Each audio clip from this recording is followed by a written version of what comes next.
I got a message on my screen saying that it's live. Can anyone check the YouTube channel to see if you're live, or should I just go ahead? Oh, okay. Okay. Hello, everyone. Welcome to the problem solving session 4. In this session, we will solve exam questions from spring 2020. And we'll start with the second question, the Verilog question. And yeah, I'll just get started with it. So I hope you can see everything fine here. And the second question, Verilog question, starts with, does the following code result in a sequential circuit or a combinational circuit? Please explain your answer. And yeah, when you look at this code, the first things you probably notice is the input of 4 bits, data input, and an output register named segments. And it's 7 bits large. And in the always statement, we have a sensitivity list of star, which means it will be executed when any of the data that's being read in the, essentially read in the always block changes. And here, there's a case statement. Inside the case statement, we're looking at the data value. And for only 5 of these values, we have an assignment here for the segment output. And because of this, because not all the left, because we have segments as a left-hand side operand in these statements, and they are not assigned to a value in all cases, this is a sequential circuit. So the answer is sequential.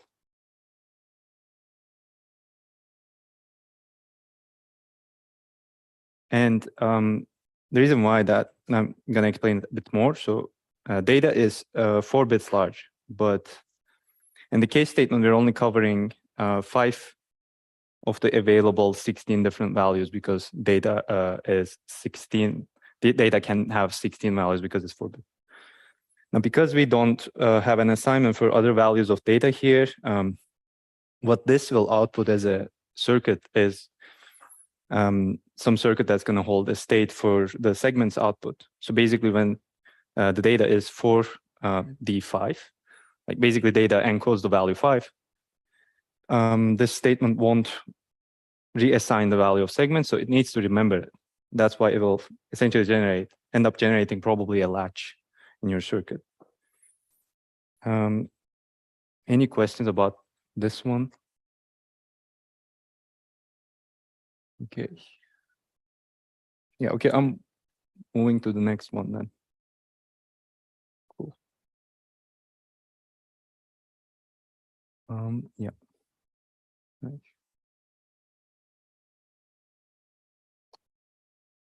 Yeah, zoom out a bit, and you can still see it, I guess. Yeah. Okay. And the second question is, does the following code result in an output signal which is 0 except for 1 clock cycle in every 3 clock cycles? And if not, please enable this functionality by adding minimal changes and explain your answer. So the module is called divide by 3 and it has 3 inputs, clock, reset, and 2 inputs and 1 output Q. And the question is asking if this Q is 0 except for 1 clock cycle in every 3 clock cycles. So we can look at this line. This is where Q is assigned to its value. And Q will be set essentially to 1 if this statement is true, right? Because we have this equality operator here. Maybe I can zoom in a bit. Okay. So whenever current value is S0, which is here, it's basically 0. Q will be 1. And these S0, S1, and S2, as you can see, the encodings for the state machine, most likely, and the way they declared. And in the always statement, which is triggered on every input, like it's an always at star statement. So it's like where we define our combinational circuit, right? We look at the current value, And depending on its value, we set the next value to either S1, S2, or S0 here. And the default case is S0, but it's not really important because we covered all the cases for current value. But it's because it's 2 bits, we have to cover another value which is not encoded here as S3, for example.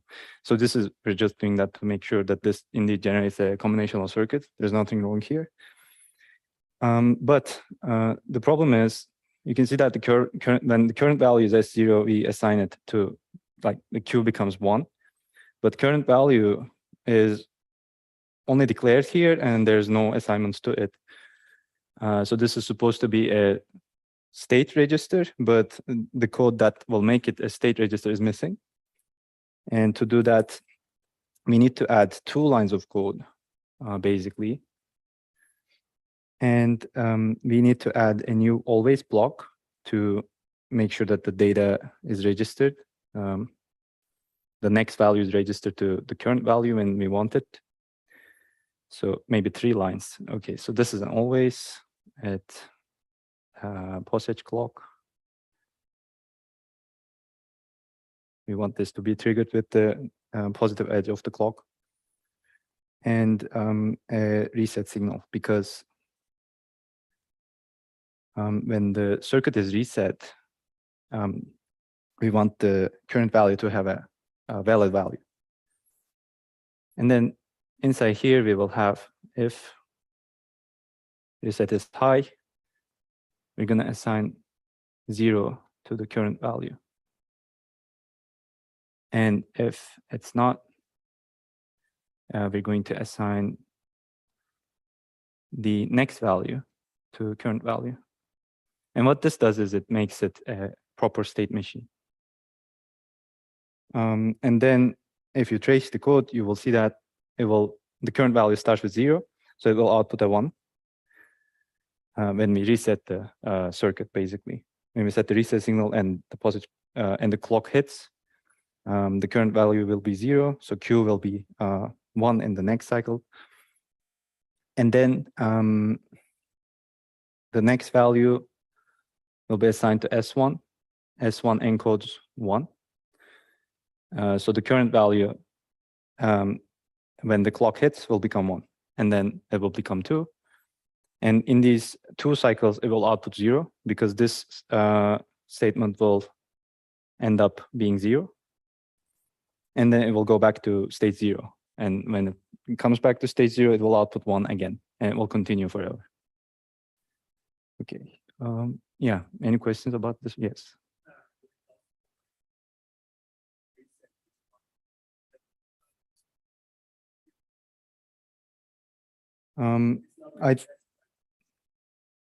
I think you can do it for this question, as long as you set it to, yeah, you can set it to anything. Because basically, if you set it to, I was going to say, if you set it to S3, then it might not work, but this default case here will cover that. So next value will be 0 in that case. And then the current value will become 0 in the next cycle. And if you set it to anything that's already listed here, then it's just going to continue the way it's supposed to, according to the state machine. Yeah.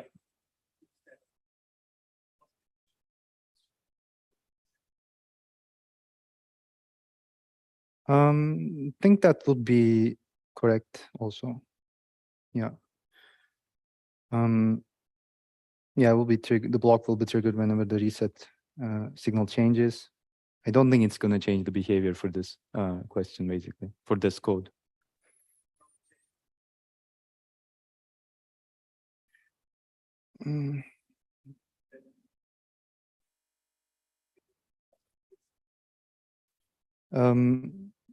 Yeah, but then you have this if reset that prevents it from, yeah, executing. Okay. If there's nothing else, moving to the next one. So it's C.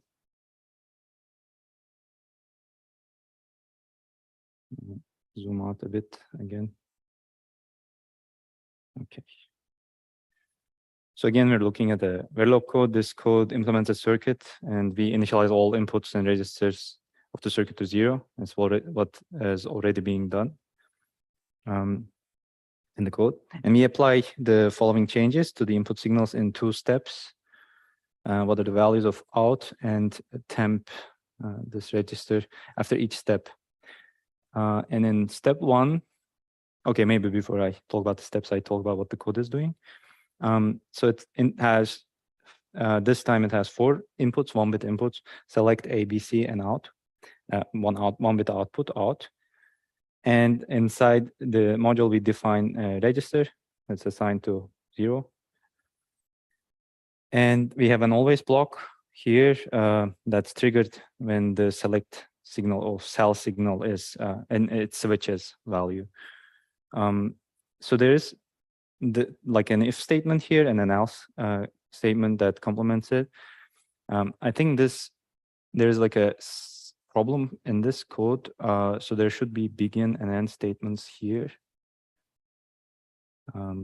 Basically to make sure that those 2 lines of code remain in the correct place, like in the if statement and then the else statement. Yeah, and then in these if and else statements, we have assignments to temp and out. So in step 1, select signal will change to 1. So what will happen is this always block will be triggered because cell changed this value from 0 to 1. It was 0 in the beginning because the question says we initialize all inputs and registers of the circuit to 0. Now we change it to 1. And the always block will again get triggered, as I said. And then the block that will be executed is the if block. What happens is temp gets assigned to the A and B. A and B is not, or in like the inverted value of A and B. And that's going to be, because A and B are 0, this is going to be 1. So in step 1, temp, well, one side, temp will be 1.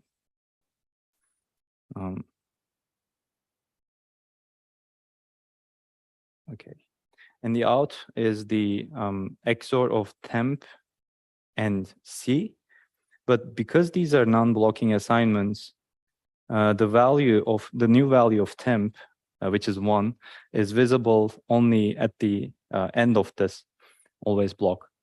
So this line of code will still, or this statement will still operate on the earlier value of temp, which is 0. Is that correct? Yeah, because temp is in the beginning 0, it will operate on that value of temp, which is 0, and then it will XOR that with C, which is also 0, and 0 XOR 0 is 0, so out will be 0. Let me double check if there's something wrong. It's 1-bit, and it's going to be 0. Yeah, I don't think we're missing anything. So in step 2, while select signal is still 1, we change B to 1, from 0 to 1. This won't do anything, because if you check the sensitivity list of this always block, it's only cell. So this block will be executed only when the cell signal changes value. So when B changes, it's like when the value of B changes, nothing will change. The block won't execute, basically.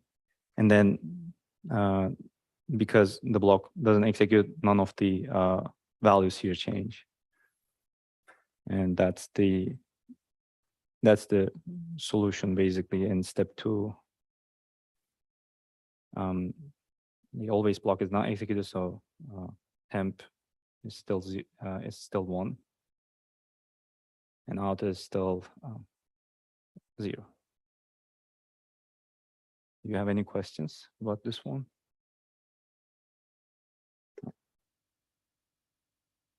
Okay, then it's the final question for this problem. There's another code, and it's asking if the code is syntactically correct and will result in deterministic values for all signals. And if not, please explain. So this module has two 2-bit inputs in one. Okay, in one is 2 bits, but in two is also 2-bit. Yeah, I guess. No. Anyways, it's not going to be important in the end for this question. And there's an input called op and an output, 2-bit output register Z and S. It's a 1-bit output register. And there's a wire declaration here named temp, TMP. And then we have an always statement that makes an assignment to this TMP as in10 and in20. So this is the first mistake. The problem here is because this TMP is declared as a wire, and we're making an assignment to it in an always block. So that's not correct. Basically, this should either, so this is incorrect as problem 1. And to solve this, we can either make, well, TMP definition or declaration should be register. Right? Or we somehow remove this assignment from the always block and make it a assignment outside the always block by using assign statement, for example. In the next line, we have an assignment to Z, and then it's TMP and OP. This looks fine. There's nothing wrong with this line. And then the second always block, we have another assignment to temp. So this is another problem. Because we already have an assignment to TMP in the first always block, the second always block has the same sensitivity list, and it's making an assignment to the same value. Well, because TMP is wire, this is wrong to begin with, but if even if TMP was a register, this would be wrong. And I think the easy way to think about it is when you have two always blocks, you don't know when they will execute in the real sense. So you have two combinational circuits driving the same signal. But those circuits can be different. And how do you connect two output wires of two circuits to a single wire without using any gates and stuff? And this is the problem here, basically. So I think this is called multiple drivers issue. So I will just write it that way. So there are multiple drivers of TMP. So this should not happen. And this is the second problem. The final in this line, we don't have a problem here because Z is a register here, defined as a register, and we're making an assignment to it in an always block. Yes.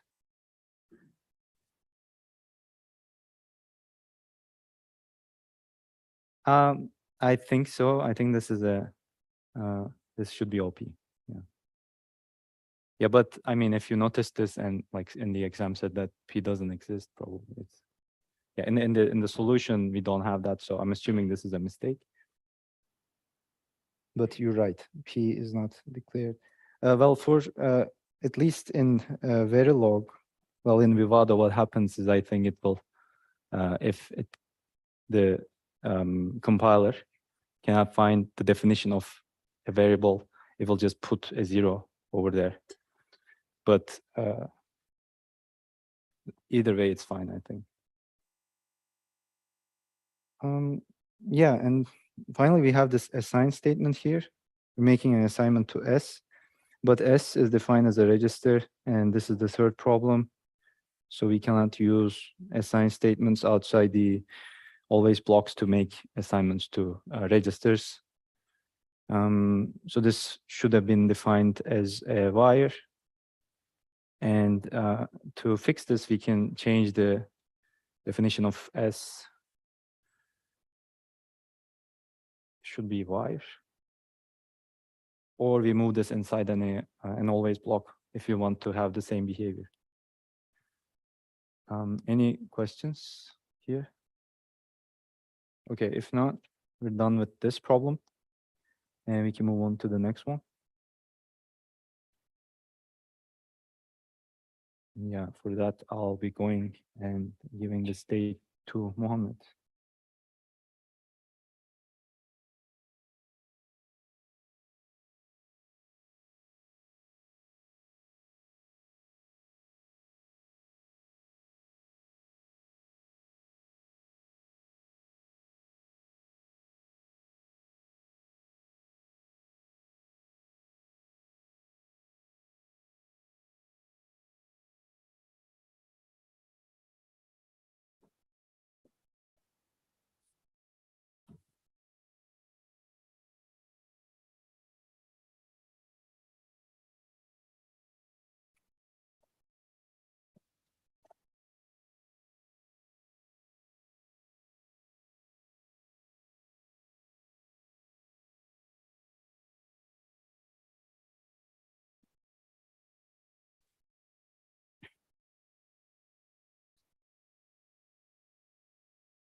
Okay. The next question is about Boolean circuit minimization, which actually usually they are the simple exam questions.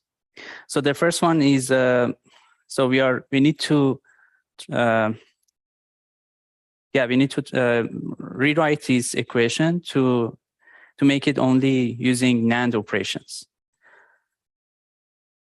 So to solve such question, usually a good strategy is to use not.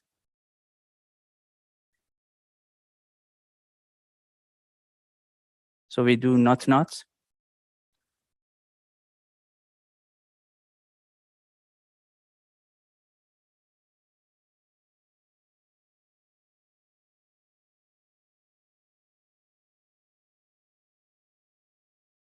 plus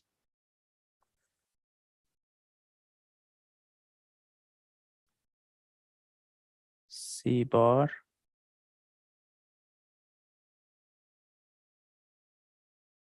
A bar C bar.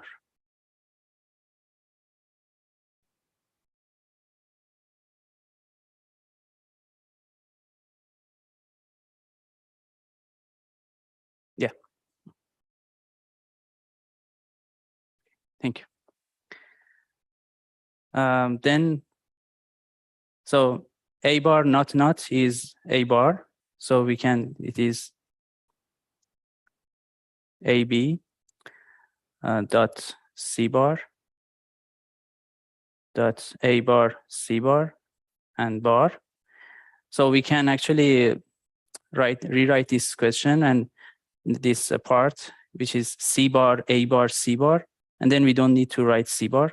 So we reach to AB dot AC bar bar.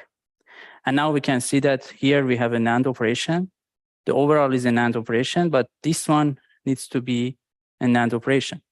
And for that, the only thing we need to do is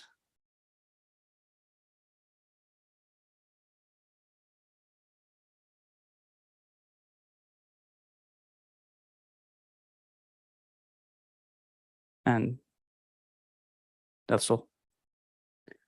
Any question?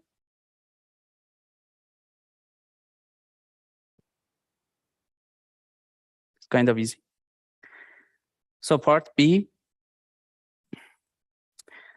So we need to write the function formula and then try to simplify it with Boolean equations. So the function is based on the mean terms that we have here is A bar, B bar, C bar, D bar plus A bar, B, C bar, D bar plus A bar, B, C bar, D. Okay. A, B bar, C bar, D plus A, B, C bar, D. So you need to find common terms and try to factor them out. So we have A bar, C bar, D bar in both first two terms. So we factor A bar, B bar, D bar, and then we have C bar plus C.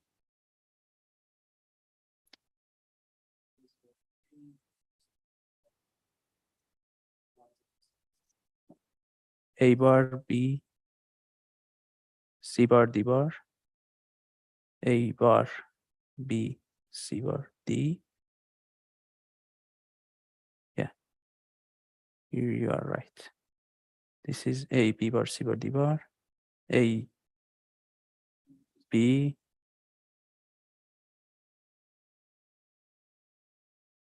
A, B, C bar, D bar.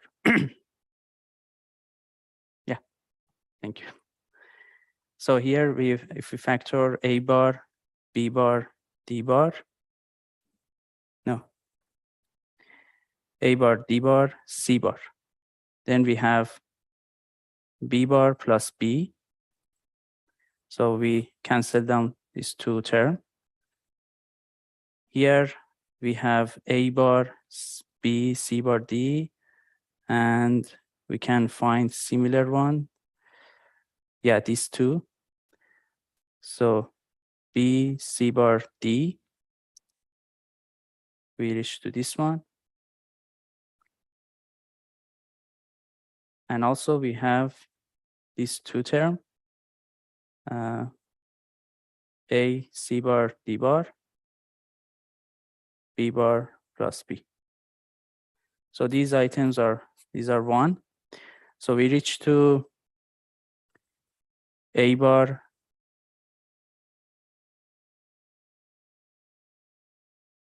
C bar, D bar, plus or B, C bar, D, or A, C bar, D bar. Okay, then we can also cancel these two terms and we reach to C bar, D bar, plus or B, C bar, D. And we can factor out C bar. This is D bar or B and D, which then we can also simplify this to D bar or B.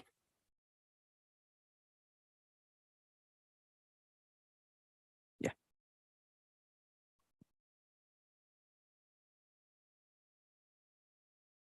Any question?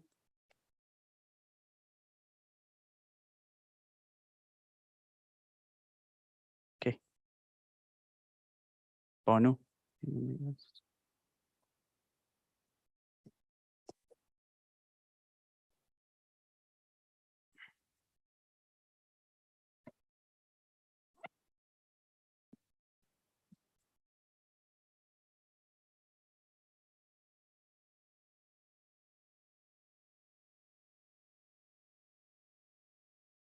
So the next question is about finite state machines. And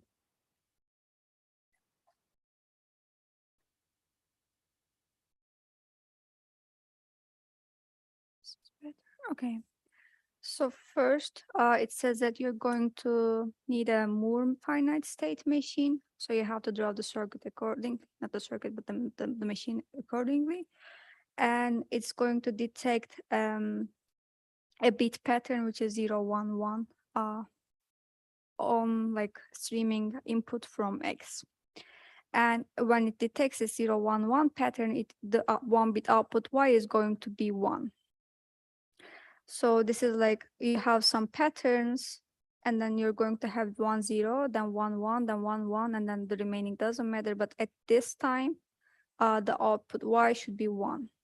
And how you start is the initial bit value of X is 0. So in your first reset state, which is S0, you assume that you have X equals to 0. So you have a pattern that is like some pattern and ends with 0. And since you did not observe 1, 1, the last bit is 0, your Y should be equal to 0. And since this is a more finite state machine, your output only depends on the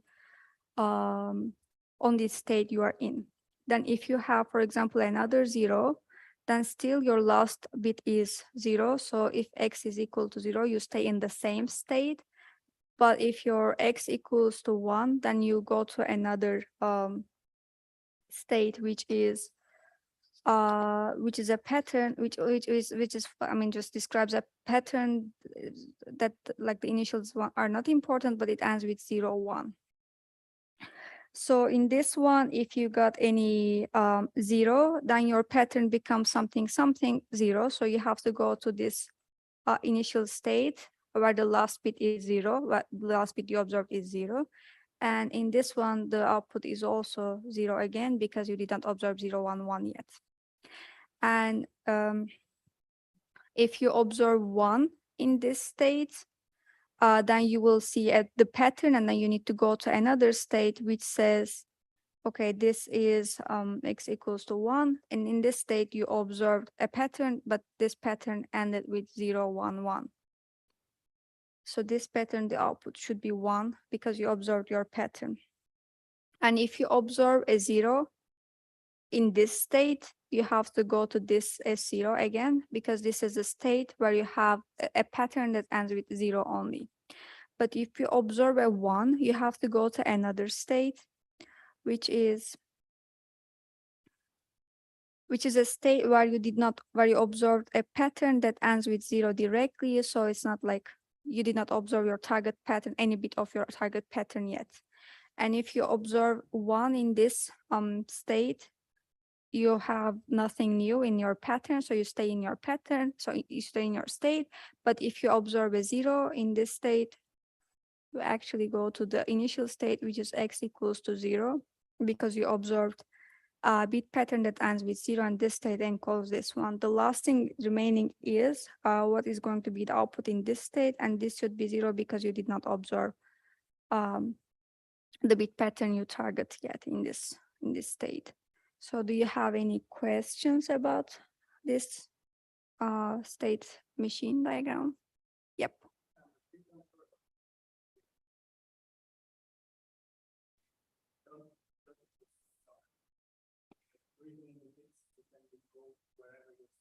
Yeah, but in this one, it says just assume that you have a 0 initially.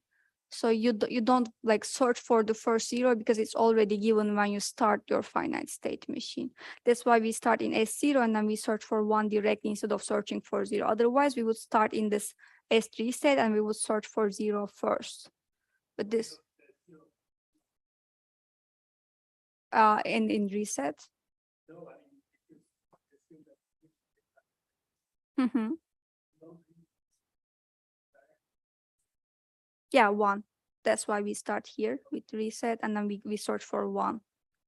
But in this one, when we reach the pattern first, we go to this one again if there is 0. But let's say we start with 1. From here, we search for 0 and then go to this one yet. But like this question just says initial bit value of x is 0. It could be 1 as well. There's no specific reason why it's 0. But if it's 0, what? Yeah, it could be nothing, yes. And yeah, and like what I would do if I were you, if nothing is specified, you can just say, I assume this. If it's not clearly stated in the question, you can just say, I assume this, and I draw the state machine according to that, if nothing is specified already.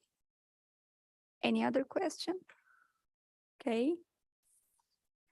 So the next part of the question is about simplifying a finite state machine that is given to you. But the first small question is the type of the finite state machine. Is this a Mealy or Moore machine? So the difference between these two finite state machines is that if the output depends on the state you are in, or the output depends on the state you are in and the input that you have. And in this state machine diagram, if you can see, the outputs are here and the inputs are here. So the output depends both on from which state you are traveling to which state and then the input. So for example, if you're in this state, the input is 1, you get 0. This is not a good example. If you are in this state, for example, if your input is 0, your output is 0 as well. But if your input is 1, your output is 1. So it depends on the input as well. Then this is why this is a mealy machine. And the next question is about whether you can simplify the state diagram such that you reduce the number of states. And if you can do that, the question asks you to draw a finite state machine with the minimum number of states. So what you can do is to first maybe try to understand what this finite state machine is doing. But even before that, you can see that this state is never reached because you stay in this S2, you start with this S2, and then there's no edge that's going to S0. So you can just maybe even delete this part of the FSM. And for the remaining 3 states, we know that S2 should be here for sure because this is a reset state. And then you start with S2 with reset. And if it's 0, you stay here as 0, 0. Okay. Well, what about S1 and S3? Are there any redundancies here? Maybe we can check. So if it's 0, we stay here. But if it's 1, we go to 1 with the output 1. But if we get another 1, we go to this state, which is 0. And it's like S1 and S3 behave similarly when they receive 0. Both go to S2 state with output 1. So we can maybe just think that they behave similarly because if they receive a 1, for the first time they output 1, but the other ones they just stay, for example, S3 stays here and then output 0. So and then this one goes to here, and then S3 stays like in the remaining ones you stay here. So maybe we can just remove the redundancy in S1 by removing this and then converting this arrow from here to here, and then we do 1, 1 here because for the next ones and then the zeros, S1 and S3 behave identically. So we can have it as 1, 1 to S3. And then we stay here if it's 1, and then we go to the initial state if the input is 0. And then this is going to be the, the simplified state diagram for the circuit the machine given above. Do you have any questions about how I simplified it? And okay, so there's this one last question, which is like the purpose of this machine and for what purpose can it be useful. So we can first check maybe what it's doing, what kind of input it's capturing. We see that we start with a diagram, and if it's 0, we just stay there. But if we have a pattern that's 0, 0, 0, and then we have 1, we have an output here. And then if we have remaining ones, we don't have any output. Like we have output 0, I mean. And then if we have any zeros, then you again have an output 1. And this pattern goes like this. So you have outputs when your input transitions from 0 to 1 or 1 to 0. So it's kind of like detects the edges from 0, 1 to 1, 0. Yep, that's kind of all. Do you have any questions? This part? No, I guess. Okay.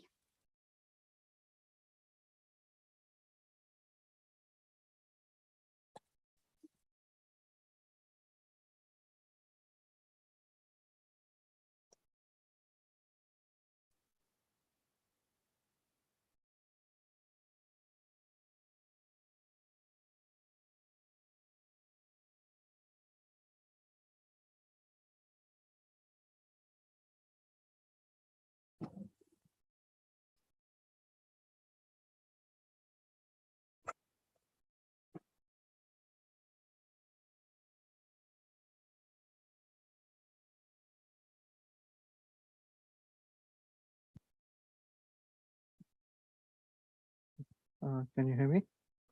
Yeah. So let's look at fourth question. It's a relatively simpler question to answer with 2 options for every question. So the question goes like this. So it tests the understanding of ISA instruction set architecture and microarchitecture. So a new CPU has 2 comprehensive user manuals. available for purchase as shown in table 1. So you have the isa.pdf and the microarchitecture.pdf. ISA, the manual costs 1 million francs, and it gives the ISA in detail. And the microarchitecture manual gives details on the microarchitecture, and it costs 10 million francs. So unfortunately, the manuals are extremely expensive, and you can only afford one of the two. If both manuals might be useful, you would prefer the cheaper one. So for each of the following questions you would like to answer, decide which manual is more likely to help. So for this question, if there is an incorrect answer, we'll subtract 1 point, and if there is no answer for some of the questions, we will award 0 points. So let's look at a very simple diagram of where ISA sits. ISA is like an interface between the programmer and the hardware or the microarchitecture. So here you have, and it gives a kind of a model for the programmer to understand the processor and its workings. So languages like assembly or higher level languages will use the instruction set architecture to basically do the program.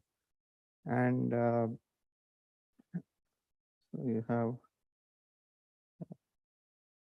C++ and so on.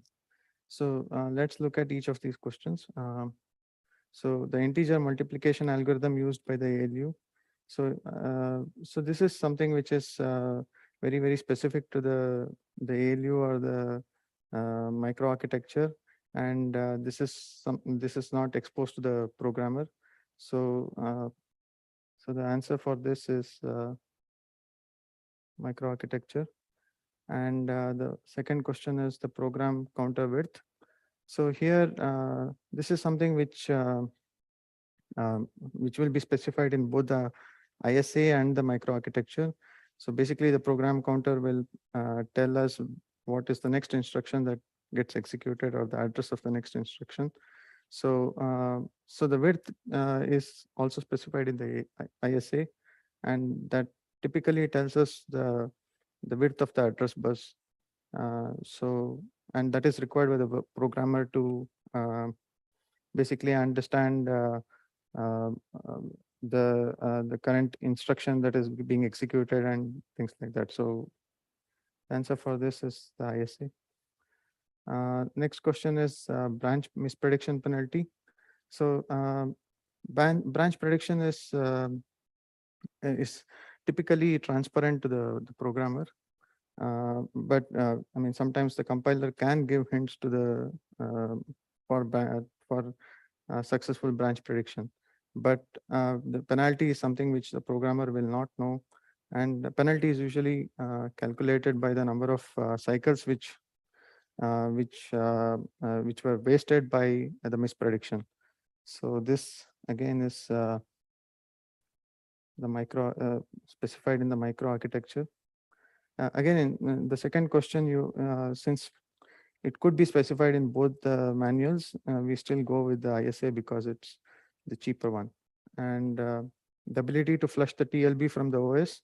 So TLB flush is something that is triggered by the kernel or the operating system. So when the software page tables are updated and the TLB has to be flushed because it has stale information. So the OS will use some registers provided by the which are mentioned in the ISA to trigger the TLB flush. So this would be this can be found in the ISA, and the size of the reorder buffer in an out of order CPU. So again, the reorder buffer is something which is still which is again transparent to the programmer, and it is specific to the microarchitecture. So the size of the reorder buffer is something which the programmer wouldn't know. So the ISA does not mention that anywhere. So it's in the microarchitecture.pdf. Any questions so far? So the fetch width of a superscalar CPU. So in a superscalar CPU, you can handle multiple instructions in a single cycle in the pipeline. So the fetch width is again something which the ISA does not provide because it's not something that the programmer can have any control on.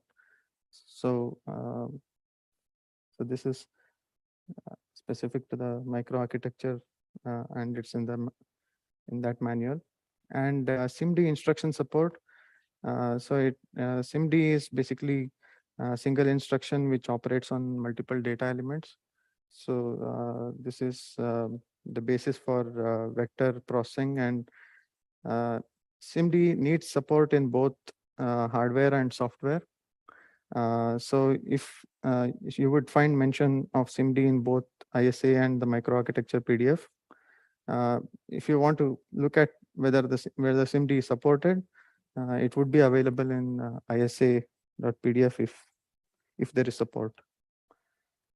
And the memory address, the next question is the memory addresses of the memory map devices of the CPU, example keyboard. So if a programmer has to write drivers for the keyboard or mouse, which is basically memory map devices, the programmer has to know the memory address of these devices. So that would be something which would be available in the isa.pdf. And the number of non-programmable registers in the CPU. So you have both programmable registers and non-programmable registers. So programmable registers are typically mentioned in the ISA, but then non-programmable registers are something which the microarchitecture or the CPU uses for its internal purposes. So that would not find mention. That is not mentioned in the ISA, and it would be available only in the microarchitecture. Any questions so far? So the next question is the replacement policy of the L1 data cache. The multi-level caches are transparent to the programmer or to the higher level abstraction. So it's not so the ISA wouldn't actually provide any information on the L1 data cache or the replacement policy of that. You would typically find mention of the cache sizes, but the replacement policy is something which would not be available in the ISA, and that would be there in the microarchitecture. You can only find it in the microarchitecture manual. Yeah. Sure. Thanks. Okay. The next question is the memory controller's scheduling algorithm. Again, this is something internal to the microarchitecture and would not be exposed to the ISA or the programmer. So this is available in the microarchitecture PDF. The next question is the number of bits required for the destination register of a load instruction. So typically in the instruction set, you would find the width of the source and the destination registers for all the instructions. So that should be available in the isa.pdf. And the next one is pretty easy. So description of support for division and multiplication between registers. So if there is support for these two operations, it would be available in the ISA. And yeah, then 14th question is the mechanism to enter in a system call in the OS. So when an application wants to call, wants to enter a system call, it has to typically execute a software interrupt or something called the trap instruction, which should be mentioned in the ISA manual. So that's again the isa.pdf. So Thumb rule is anything which is performed by the OS or the application is something that needs to be mentioned in the ISA. And the last question is the size of addressable memory. So, so this is something which the programmer should know when allocating memory for the applications, or when basically to know the virtual memory and the physical memory sizes. So that should also be available in the isa.pdf. Yeah. So yeah. Any questions? Okay. Thank you.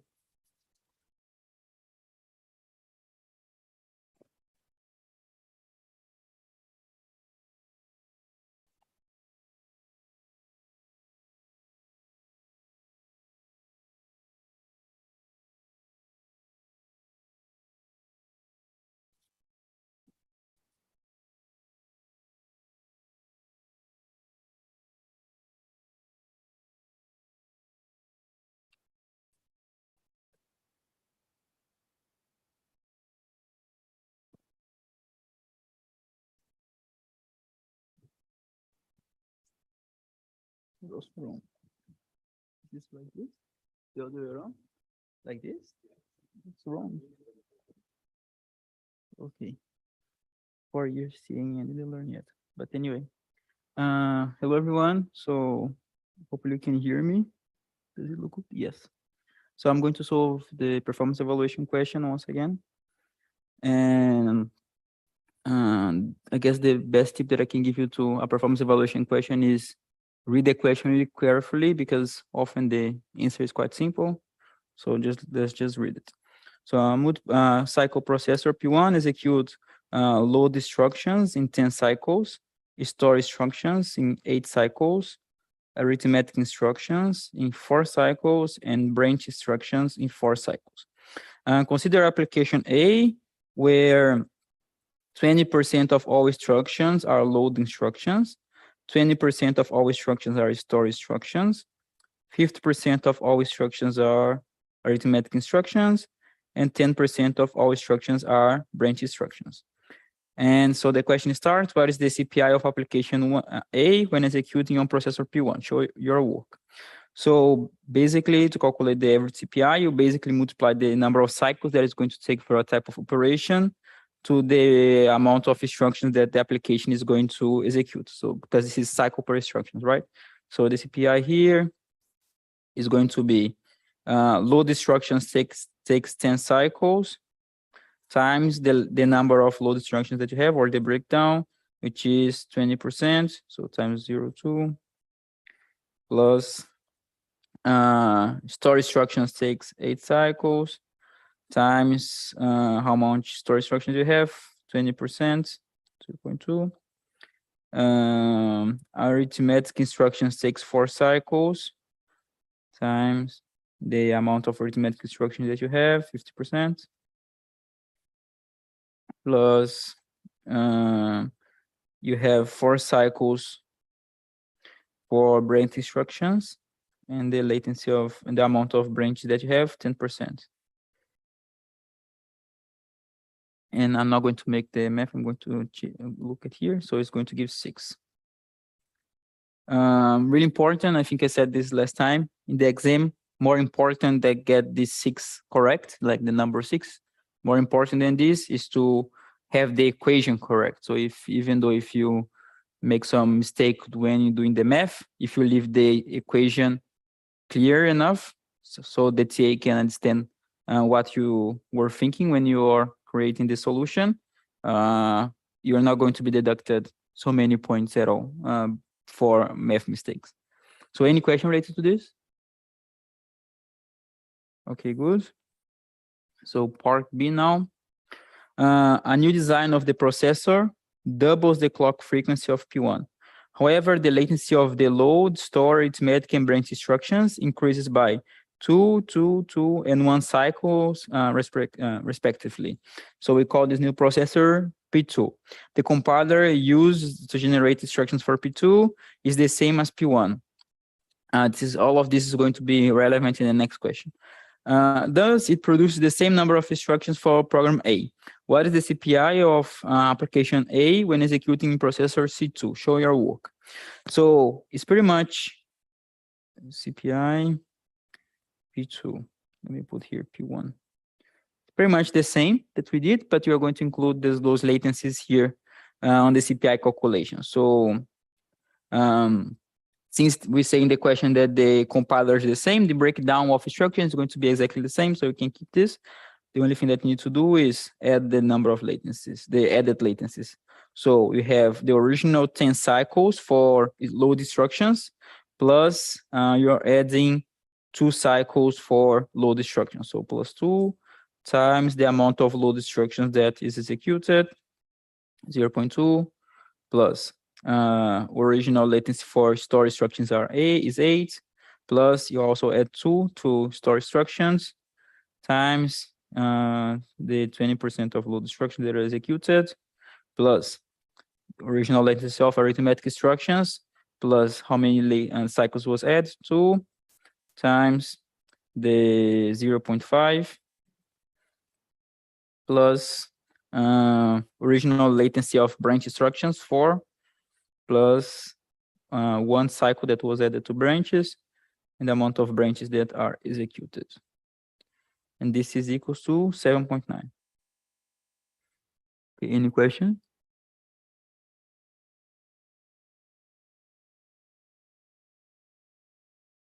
Okay, maybe not. So then it asks which processor is faster, P1 or P2, and by how much, and show your work. Again, the most important, I said this last time also, really important equation to remember is the execution time equation. So execution time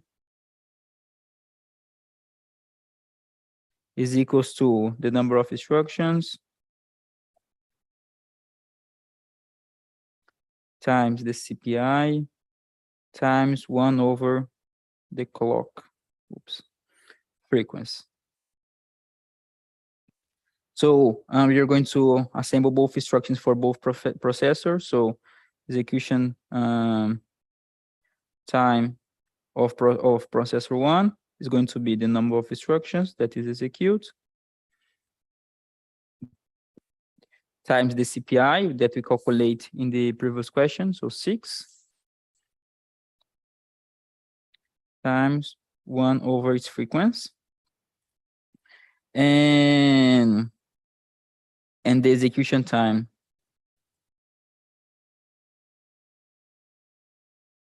or P2 is going to be the number of instructions times the CPI that I calculated in the previous question, 7.9, times, from the other question, we saw that the new design doubles the clock frequency, right? So if the frequency was 1 over F, this is going to be 1 over 2F, right? So now you basically need to calculate to inequality to see which processor is faster. So for example, we can assume that P2 is faster than P1. So if you assume the execution time or P2 is smaller the execution time of P1, this means that the execution time of P2 divided by the execution time of P1 smaller than 1, then you just verify if the inequality is true or not. So you can put the values here. It's going to be number of instructions times 6 times 1 over F divided by number of instructions times 7.9 times 1 over 2F. Then you can simplify the equation. And then I'm going to, again, check the solution because I don't want to do the math. And this is going to give 1.52. So this means that P2 is faster than P1 by 1.52 times. Okay, is there any question here? Okay, good. So the last part of the question, this one.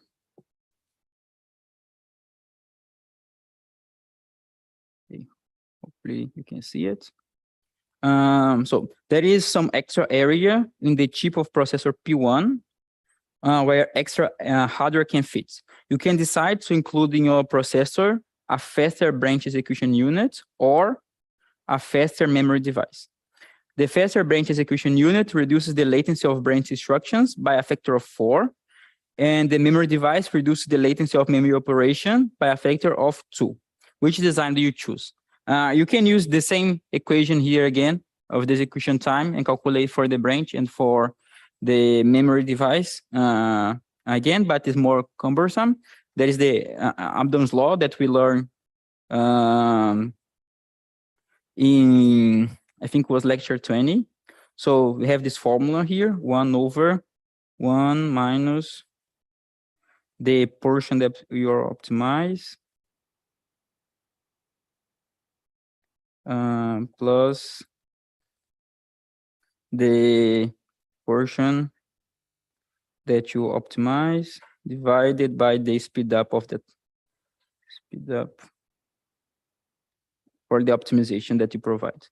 So let's apply this equation for both branches and memory units. So let's see the speed up of having a faster branch unit.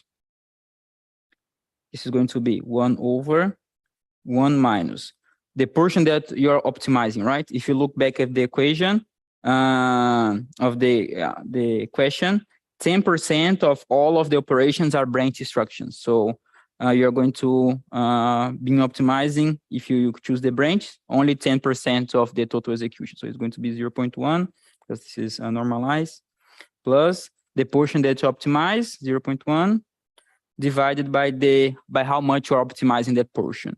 So you're optimizing branch units or branch instructions by 4 times. So this is divided by 4. If you do the math, I'm going to check here. This is 1.08. Then you do the same for the memory. 1/1 minus the portion that you're optimizing, right? This is a memory unit, right? So this memory unit support both load and store operations. So you have 20% of all of the instructions are loads and 20% of all of the instructions are stores, right? So this is 0.2 plus 0.2. This is for the loads. This is for the stores. Plus portion that you are optimizing, 0.2 plus 0.2, divided by how much you're optimizing that portion, factor of 2. And this is equals to, sorry, let me see here, 1.25. So you pick the one that gives you the highest speed up, right? So you choose the memory unit. Optimization. So it's basically this. Is there any question?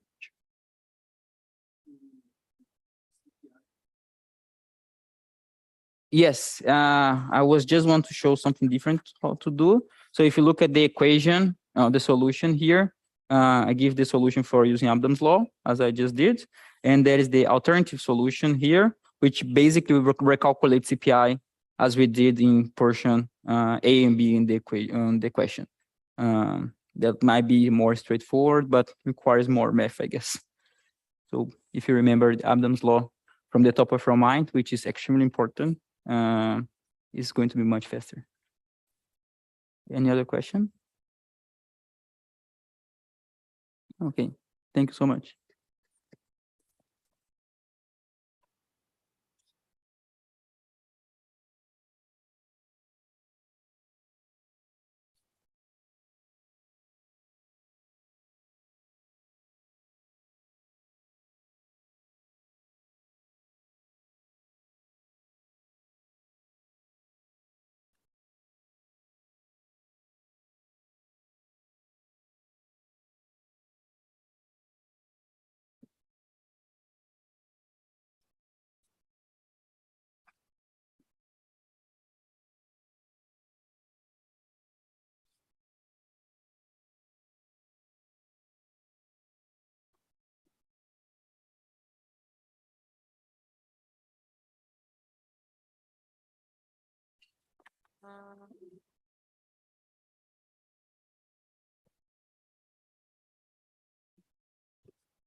Okay, does this work?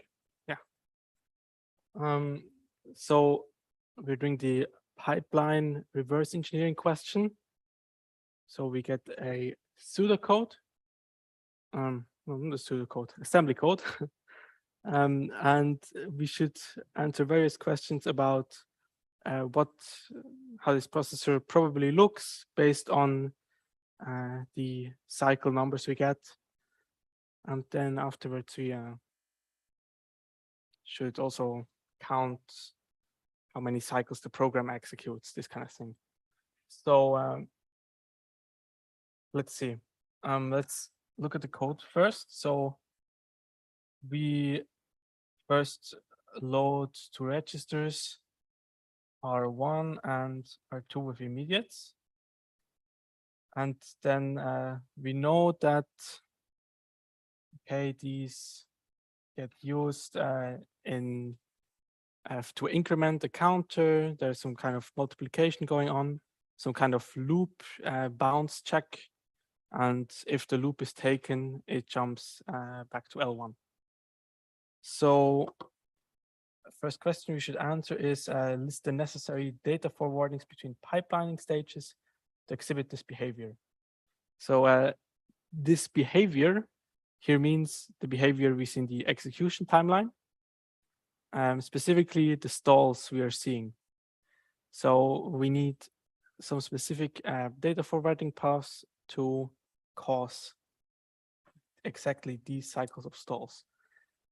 So let's see where the data goes. So we have a stall for dynamic instruction number 3, where cycles 5 and 6 stall.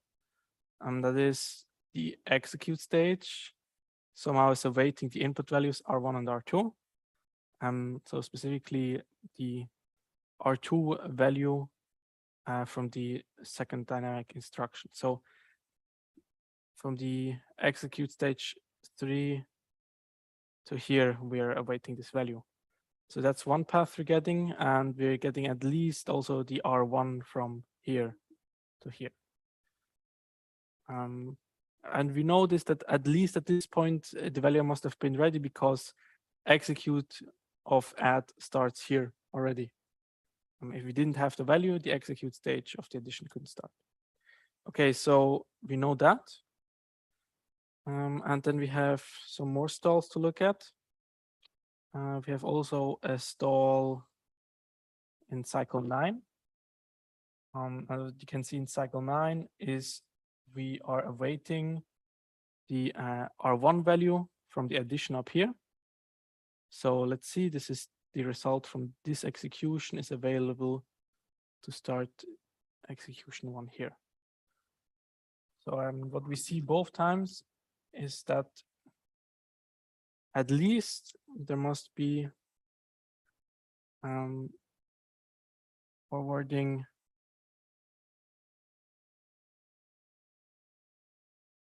from E3 to E1. That's as if, yeah, that has to be at least there, so we are not stalling longer here. And the second thing we're seeing in the remaining stall is that the jump condition, so jump 0, should be actually jump not 0. Yeah, I guess there's still an issue in the question here. This should be jump not 0. So this jump condition is checked here in E1, and it awaits the value from this subtraction. So it jumps if this subtraction is not 0. So we also have some kind of forwarding path there from E3 to E1. So we're also forwarding oh,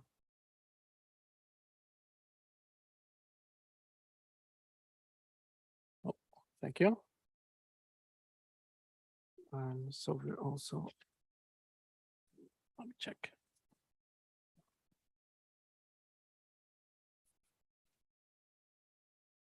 Yeah, we're also forwarding the condition registers.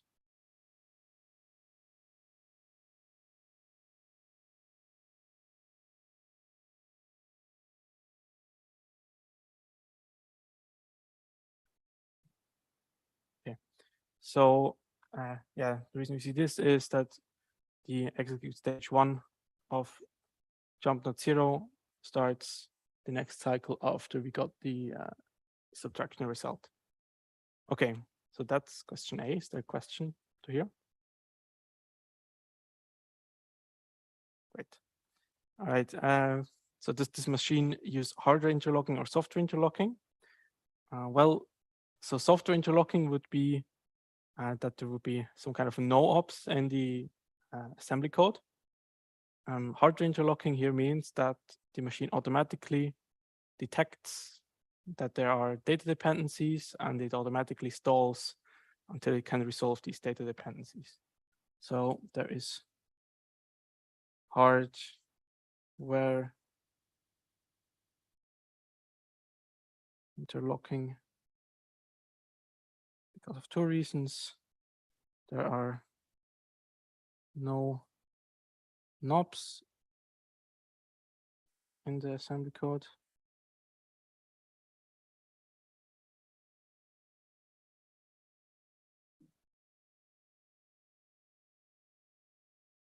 And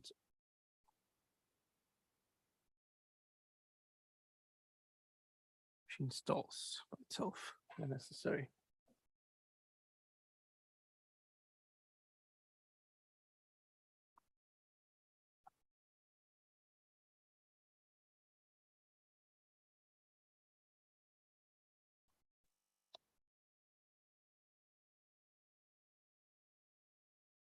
Okay.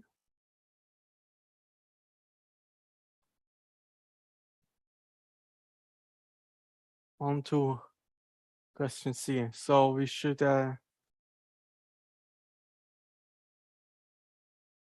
asked to rewrite these the execution timeline basically. So before we answered in B that we had hardware interlocking, and now we should do the opposite. So we should do software interlocking. And we basically should rewrite this execution timeline accordingly. So what we need to do is we take the instructions we had before, we insert knobs in between as needed to account for these stalls that would happen with hardware interlocking, and write down the cycle timeline. So let's see. I'll number my dynamic instructions 0 based, so it makes a bit more sense in the next sub question, but you could also start with 1 here.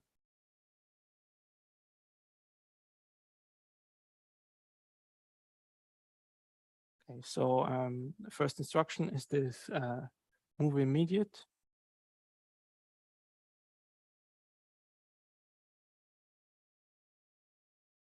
So this is fetch, decode, execute 1, execute 2, 3, memory, and write back. Second instruction is move E, R1, Y, fetch, decode, 1, 2, 3, memory, and we should continue the table down here.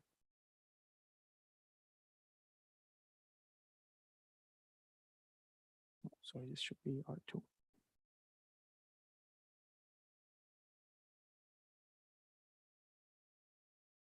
Okay. So third instruction is this addition, but there's a stall first. So as you can see over here, the addition, if you had hardware interlocking, the addition would later stall to await the value from the move instruction. And in software interlocking, we cannot make the machine stall automatically because it doesn't have the data already, right? So we need to insert knobs so that there are no stalls happening later. So we need, to account for this 2-cycle stall here, basically we need to insert 2 cycle verbs of knobs. So let's write also the timeline here. Fetch, decode, E1, 2, E3.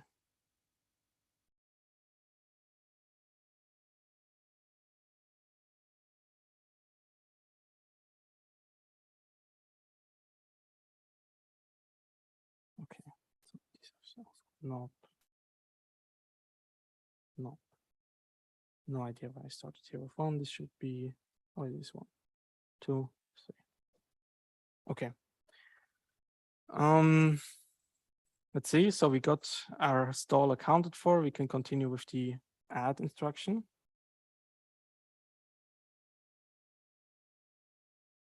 We add R1, 1, 2.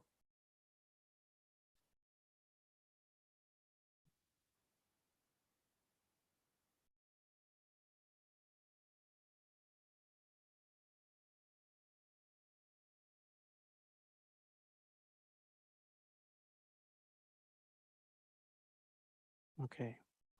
Let's see. So after the add, the multiplication executes immediately. So the multiplication also stalls, but only because the addition was stalled first. We've already accounted for this with no ops. There's no additional stalls in the multiplication, so there are no ops needed here.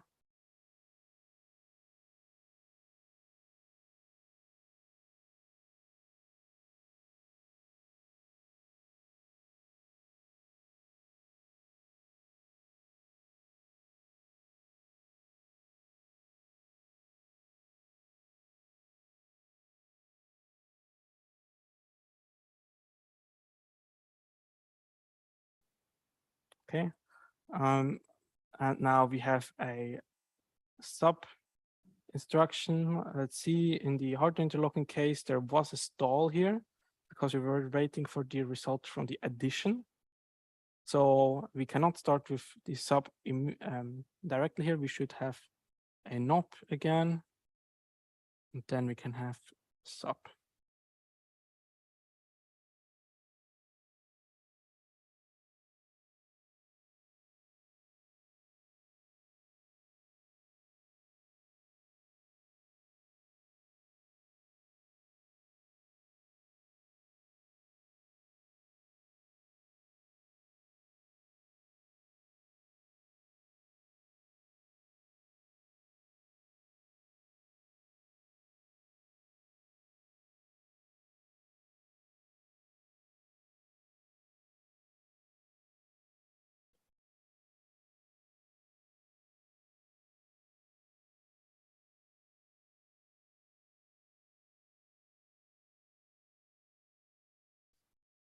All right. And finally, we have this jump instruction. So this has 2 additional stalls on top of what sub I already stalled, because it's waiting for the result from the subtraction. So there's 2 more knobs needed here. So I'll write them down here maybe.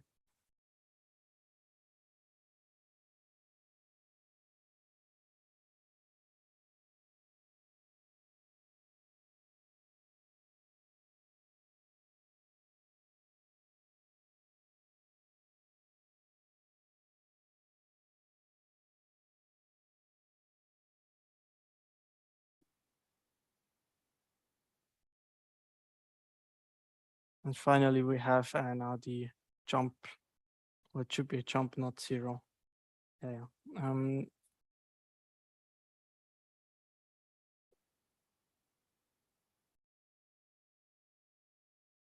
Okay. So that's this exercise. Are there any questions here? No? Good. Yeah, as you can see, this table is a bit boring, and the interesting part is probably where to insert the knobs exactly. All right, so we need this result for the next sub exercise. So we get some additional information. we know now that these are both 1. And then I have some information about what the branch predictor looks like. We are asked to calculate t, so what the current clock cycle is, if currently the value of R1 is 98, and we are currently fetching the addition. So let me show you the code again. So we know that these two both get initialized to 1. We know that the value that's currently stored in R1 after some execution is 98. And we know that we are currently fetching this instruction here. So this is really an increment. If you initialize both these to 1, then this addition is really R1 plus equals 1. Okay, so what this means is let me see. I wrote this down very nicely. Somewhere. Okay, so we know the loop counter here. So really the code, what the code ends up being is you have some kind of loop and you initialize some kind of loop counter R1 to 1. It's given up here. And you have some kind of increment that you initialize to 1 also.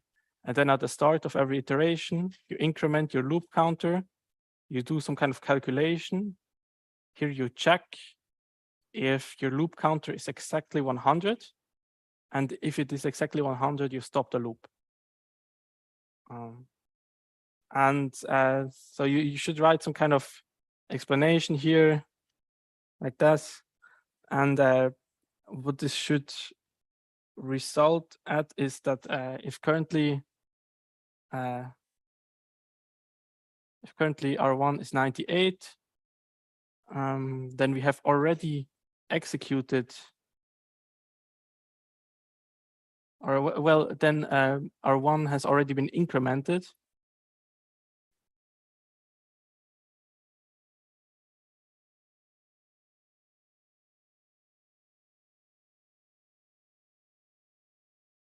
And 97 times, right? It started out at 1 and it incremented 97 times. Now it's at 98.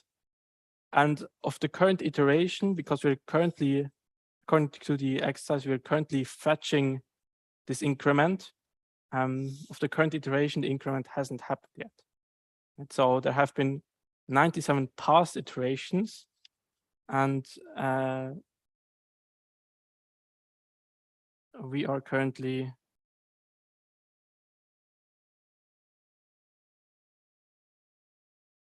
at the start of the 98th iteration.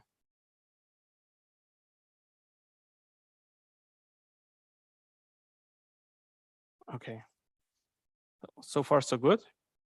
Now we take this information and we have to calculate cycles. Fortunately, we already have this table over here, which makes the cycle count much easier.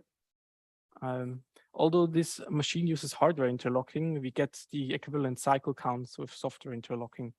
So we can really easily check how many cycles a certain range of code takes. So let's see, so the first iteration goes from dynamic instruction number 0 to dynamic instruction number 10, because you have these two additional initialization operations and knobs. So this is 11 cycles. So first iteration, 11 cycles. And then any further iterations, the jump would go right up here, right? So we go from here to right here. And you don't need to redo the knobs. There's no benefit to that. You start with the addition immediately. And this is what 1, 2, 3, 4, 5, 6, 7 instructions. So 7 cycles. So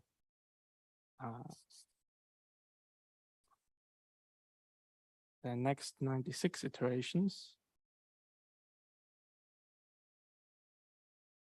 take 7 cycles each. And then of the last iteration, since we're currently only fetching the first instruction of the last iteration, there have no cycles been spent in that iteration. So we just have to calculate the 11 plus 96 times 7.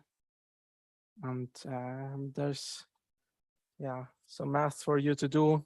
And I calculated that's 682. Okay. It could be, depending on how you number instructions here. So I started with 0. If you number instructions here from 1, like it's done over here, then you might end up at 683 here. It doesn't really matter. It's good that you just write down whatever you assumed here, if you count it 0 based or 1 based. Yeah. Yeah?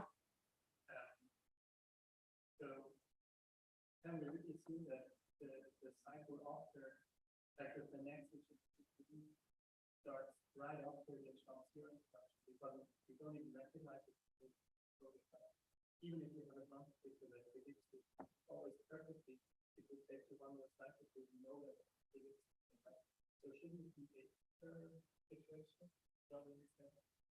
Yeah, it's a great question. So I'll repeat it for the recording quickly. So the question was if you have this jump here, this solution here assumes that there's no kind of delay, or well, stall wouldn't be accurate, but there's no delay between here and starting the additional instruction here, even though we need some time to probably even realize that this is a branch. And that's a good point. The master solution that we have for this question kind of assumes that there is no such delay. This is possible if you have, for example, a processor where in the fetch stage, you can immediately check that it's a jump instruction, and you can immediately get the jump target. Then this could kind of work, and then your branch predictor predicts always taken, and you wouldn't get a stall. So it's probably good, and unfortunately the master solution doesn't do this, but it's probably good to write here. By the way, this is assuming the branch target is available after fetch stage. Right? Then you don't get the stall, and it all works out. But you're entirely correct if you assume something else, for example, that the branch target is available after decode, maybe, which is maybe a bit more standard. Then you would have at least one cycle additional delay there. It wouldn't be really a stall. It would probably be the pipeline being flushed. But anyway, yes, that would change the calculation a little bit. If you write this assumption in your solution, then that's entirely correct. Is that good? Maybe another question. Does it matter? I mean, you could get it completely wrong to say like 2 times, or you could say like 1 by 4 by 1 or by 2, like you certain differently than the rest. I mean, if you get 683. I mean, we don't just look at your number and see is that the number on the master solution. What's more important than the final number is like how it derived this. Hopefully, if you're off by 1, then 90% of your derivation is correct. So there should be some points. Yeah. Sure. All right. So finally, a bit of an easy question. We should calculate n. So this is the dynamic instruction number. So what we really asked is, given that we are in the 98th iteration, how many instructions have executed so far? We are fetching this one. What's the index of this? What's the dynamic instruction number of this instruction when you're fetching it in the 98th iteration?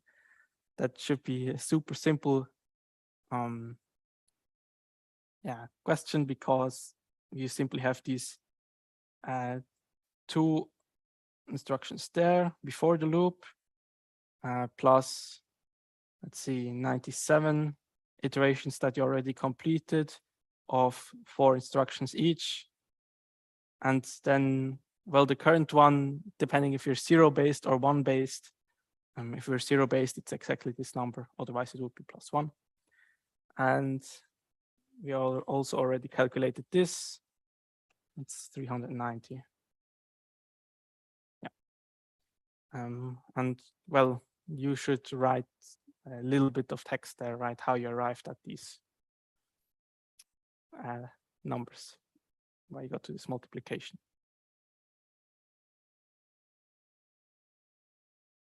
Questions?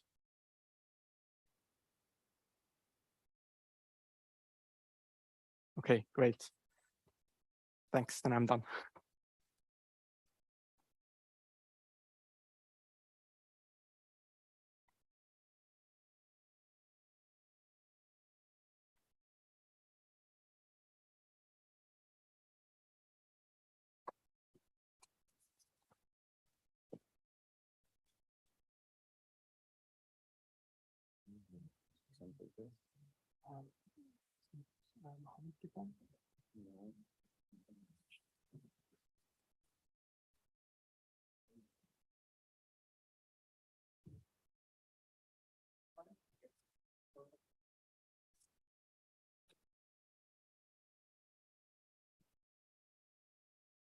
Is the mic off?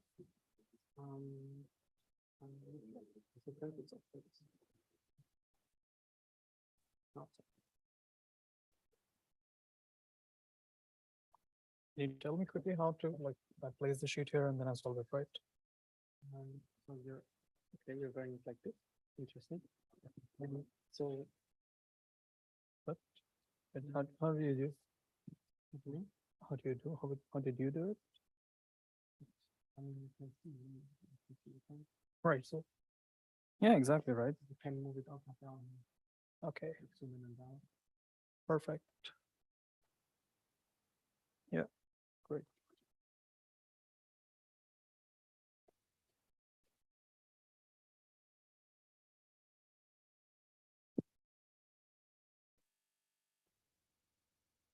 Right. So, do we start? Is it on? Can you hear me? The mic is on, right? Perfect. Okay. All right. So today I will discuss the Tomasulo's algorithm question. Now, this is an important question. So before we discuss this question, I would like to give you some exam tips. If 6 months ago I wrote the same exam and I got a good score, so I would really like you to do well. So the first tip that I would like to give you is take a deep breath, just relax, try to understand the question. Okay, read the question first. You would be surprised how many people make mistakes simply because they don't read the question. Form a mental diagram of what you're going to do, form an image of the question in your head, and then try to solve it. All right, so I'll illustrate this process so you can get an idea of what I'm trying to say. Now, this question says that we want to deal with Tomasulo's algorithm. We want to reverse engineer a processor's implementation for this Tomasulo algorithm. Let's start reading the question. Okay, so as I just said, read the question carefully. We consider a scalar processor with in-order fetch, out-of-order dispatch, and in-order retirement execution engine. All right, so you have, I can write on this? Not on this, right?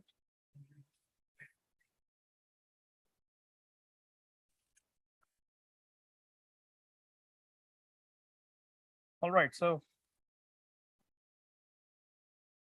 yeah. You can see clearly that we have a scalar processor. I hope you know the word scalar. It means simple, not vector. Draw the processor, draw the box, okay? You have in-order fetch, you have out-of-order dispatch, and you have in-order retirement, okay? Good, we got that down. Now, this processor has 4 main pipeline stages. You have fetch, decode, execute, and you have write back. Okay. Right. Just see that I'm just trying to understand the question. I'm not trying to solve it right now. The processor implements a single level data cache. All right, this is our cache. Up next, the processor has following two types of execution units. It has an ALU and it has a memory unit, but we do not know how many of these units the processor has. All right, now let's draw these on our diagram. You have the ALU right here, and you have the memory unit right here. Now notice that I gave some space. I left this space because the question explicitly mentions we do not know how many of these units are there, right? So there's still scope to expand it in our mental image. Perfect. So the ALU executes integer instructions. It clearly specifies which instructions. Those would be addition, multiplication, move, and branch. And the memory unit executes load and store instructions. Okay, this is known stuff. This is nothing new. We know this already. So ALU would be all add, multiply, right? And the memory unit would be, this is the most important part, load, store instruction. So always remember, when you see Tomasulo, load stores are going to be your problem. Be careful with the load stores and everything else will be okay. Okay? Right. Up next, we see the question says, the processor is connected to a main memory that has a fixed access. All right, so let's say that this is the main memory, and all right, we got the main memory down here. Next, the question says, load store instructions spend cycles in the E stage exclusively for accessing the data cache and the main memory. Right, so what does this statement mean? We saw that we have these pipeline execution stages. This question is saying that if I do a load store, I will do a fetch, then I'll do a decode, then I'll do a execute, and then I'll do a write back. But if this data is not in the cache, then I will have to wait in the execute stage. And this is your key, right? So I told you, the question is very simple. You just need to read it carefully. This point clearly tells you that if there's going to be a load store that is going to miss in the cache, then this execute stage will be the one that is stuck, okay? So we will see up next why this is a very important point. Okay. And finally, the question tells us there are two reservation stations, one for each execution unit type. Let's draw the reservation stations. This is the execution unit, ALU and memory, and this is the reservation station. The reservation station reserves the instructions before they're scheduled for execution, okay? The reservation stations are all initially empty. The processor executes an arbitrary program. All right, so arbitrary might sound confusing or difficult, but always remember, the question is meant to be solved, okay? This question does not have anything that is not known to you. It is designed to be solved. So if you just read it carefully and do not get thrown back by these kind of words, you will do it. So from the beginning of the program until the program execution finishes, 7 dynamic instructions enter the processor pipeline. Notice the word dynamic. That is your hint that these instructions might be scheduled differently. You know, dynamic could be anything. It could be waiting because of loads. It could be branch prediction. It could be Tomasulo. So yeah, I'm just trying to build up the environment of how you should think in order to get this right. Now, table 3 shows the 7 instructions and their execution diagram. All right, this is perfect. So the question has given us the exact execution diagram for how these instructions will be scheduled. Up next, we see the instruction semantics, which tells us, okay, what the instruction means and what it does. Let's keep this at the back of our head and right now focus on this very interesting new data point that we've got. That would be the table 3. As we look into the table 3, we will come back to the instruction semantics to understand what each instruction does. Now, in table 3, I start reading table 3 and I see that the first instruction is a move instruction. Remember our diagram? I told you to be careful about load stores. So whenever you see a load and store instruction, be careful about that. Right now, I see a move instruction, which I know is not a load store. So, okay, this should be easy. All right, so I see it does a fetch, it does a decode, then it does execute with 4 stages, and then it does a write back. Okay, sounds good. I know this. Up next, I see a load. All right, now your buzzers should be ringing or something. It says load R1, R0. So it loads a value at address R0 into R1. And now I see it does a fetch, it does a decode, and then it stalls. Okay, why does it stall? It stalls because I see E1, E2, E3, E4 are going. It's used in the just previous previous instruction. All right. Up next, I see that it executes 8 cycles in the E stage. This question gave us a very important data point. If you remember, it said clearly that the yes, load store instructions, I hope you can see this. Load store instructions spend cycles in the E stage exclusively for accessing the data cache. Okay, we should connect this point at this stage to this instruction and see that, okay, this is 8 instructions, there are 8 cycles, not instructions, that are being spent in this stage waiting for the cache. That means this is the memory access, and we don't know if it was a hit or a miss. But yeah, I'm trying to get you to flow with the question, see what the data is given to you, because at the end of the day, remember that it is meant to be solved. Do not be thrown off by it. All right, up next we have branch if less than R1. All right, and I see that it does fetch, decode. It is waiting until this execution stage gets freed, and then it does E1, E2, E3, E4. That sounds good. I mean, that means that I could not schedule it immediately, but yeah, there was no waiting or there was no load stores in this. Perfect. Up next, I see this very interesting data point called squashed. Okay, bringing you back to the instructions that were given in the question. Remember this word dynamic? Whenever you see dynamic, think of memory or think of branch predictors. Okay, like it usually almost always means memory or branch predictors. Now we see that this was squashed.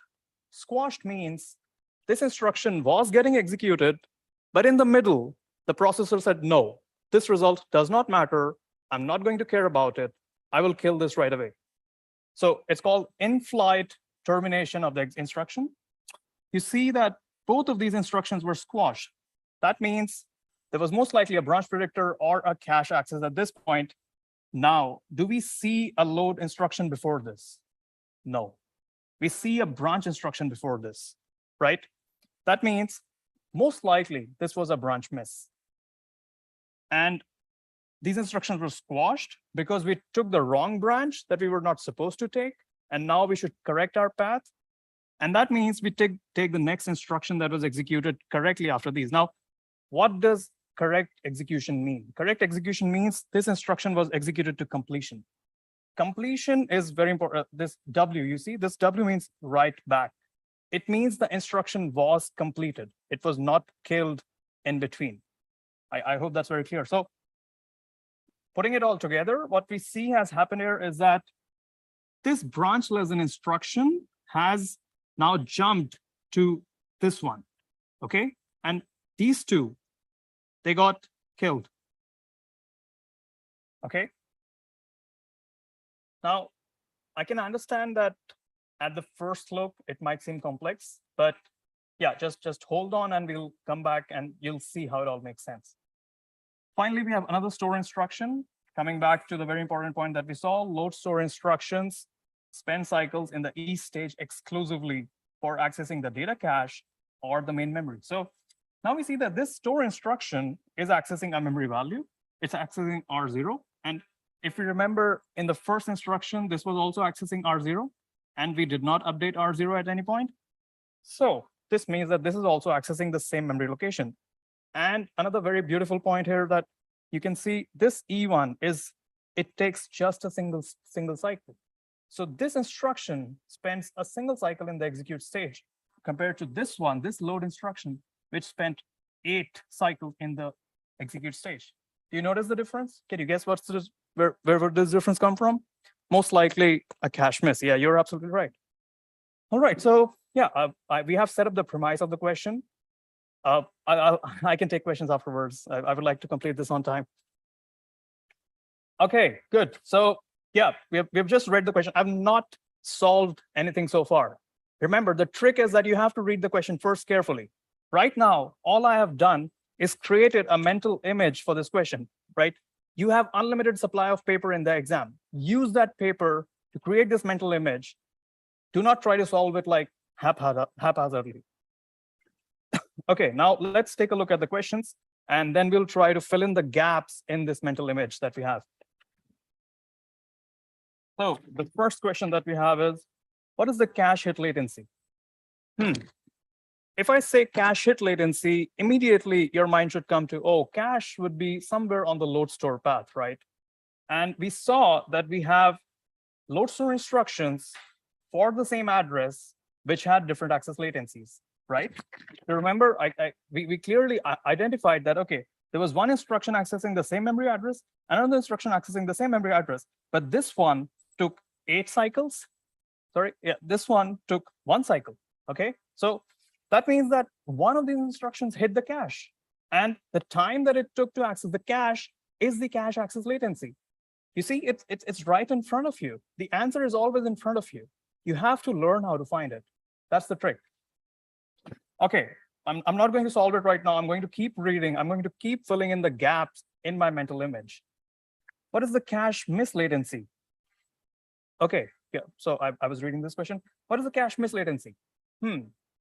This is quite similar. I just saw it, right? So if my cache hit latency was 1 cycle that I just saw, then the other one must be the cache miss, because that is what was loading the data in the cache. So that should be 8 cycles, as we saw in this table, in this execution diagram. This was a cache miss, and this was a cache hit. All right.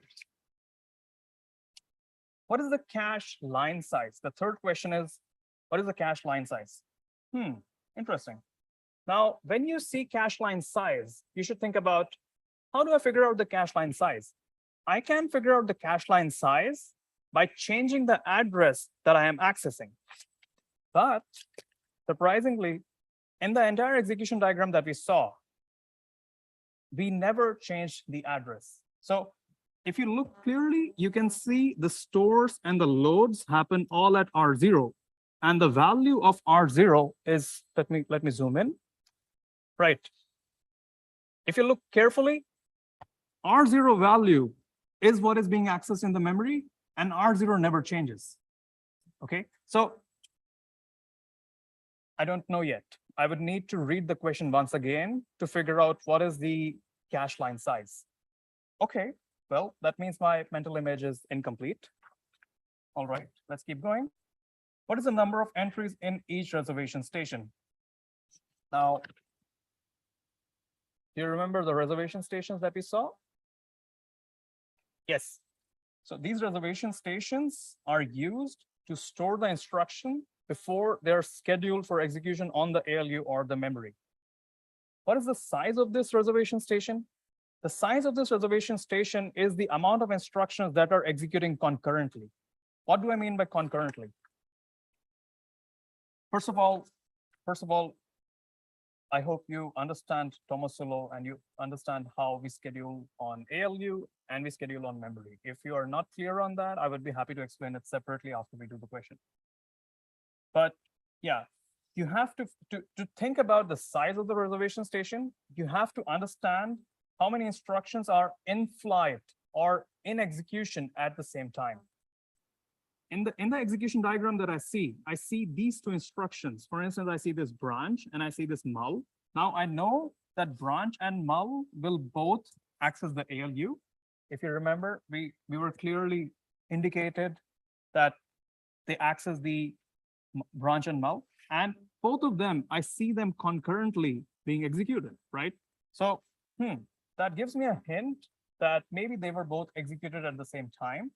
And yeah, that could be a possible size for the reservation station. All right, let's keep going. How many ALUs does the processor have? Once again, how many ALUs, how many number of entries in the reservation station? All of these questions hint, because you can only execute 2 instructions in parallel when you have the resources to execute them in parallel. Okay, so either you would have reservation stations or either you would have multiple ALUs. So once again, you have to figure out which instructions are executing in parallel. And executing in parallel means they have the E stage going in parallel, okay? And I see once again, these two instructions hint that they were executed in parallel because their E stages overlap to some extent. It doesn't matter that this instruction was killed. The fact that it was scheduled and it was in the ALUs means that the system has the capability to execute two instructions in parallel, okay? All right. Things are sort of making sense, but still we are not done with the questions. Is the integer ALU pipeline?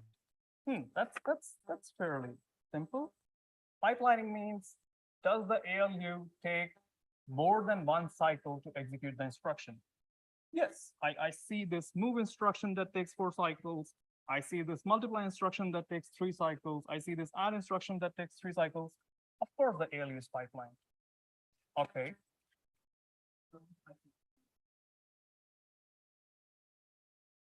Yeah. Yes, exactly. Yes, you're right, but you break it down into smaller cycles so you can execute multiple instructions in parallel. You're right.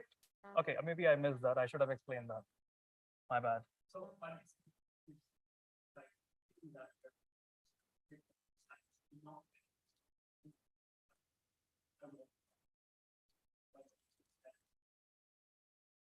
Okay. I'll try to update the mental model for that. Let me keep going and let's discuss it afterwards if that's okay. Yeah. Thank you for the question. All right. Does the processor perform branch prediction? We saw that there are some instructions getting squashed, and we saw that these instructions were preceded by a branch instruction. That means that most likely the processor does perform branch prediction. Okay. And now we come to the last question. At which pipeline stage is the correct outcome of the branch evaluated? Now, at which outcome, when the correct outcome of the branch will be evaluated, that is when the next instructions will be squashed. So outcome evaluation implies that I know where this branch is going to go. And as soon as I know where this branch is going to go, I can decide if my earlier path was correct or not. That means it is the point at which the next instructions were killed. That is when the outcome of the branch was decided. We can see here that this branch outcome was decided at this right stage. And exactly at this stage, these two instructions were killed. Okay, so great. Yeah, we have gone through the entire question very carefully. We have built up a mental image of what we're going to do. And yeah, now we can just start filling in the answers.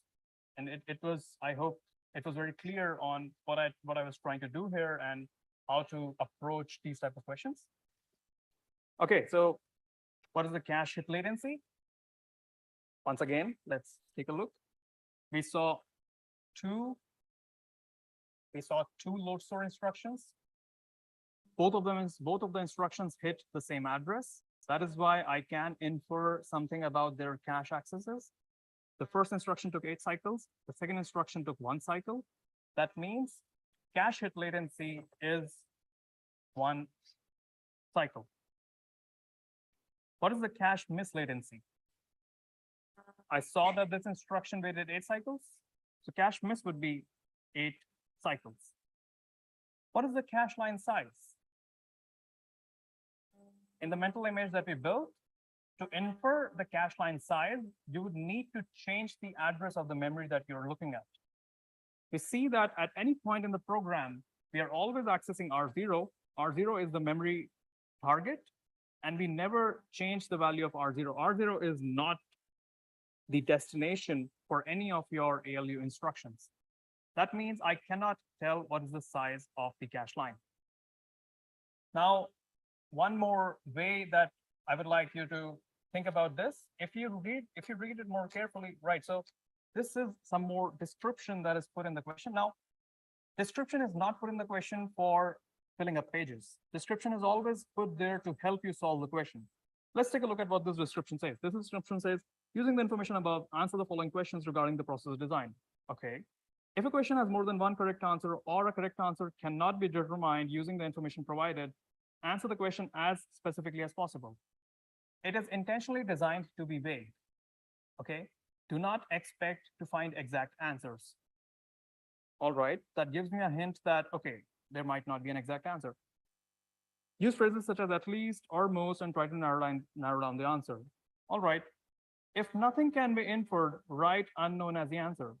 The fact that this statement is present in the description means that the authors intended some, not always, but usually some question as unknown. So it gives you a hint that one of these questions was designed to be unknown. And we see clearly that the cache line size is unknown. Okay. What is the number of entries in each reservation station? Now, let's take a look once again at the execution diagram. We saw this already. By the way, one more tip.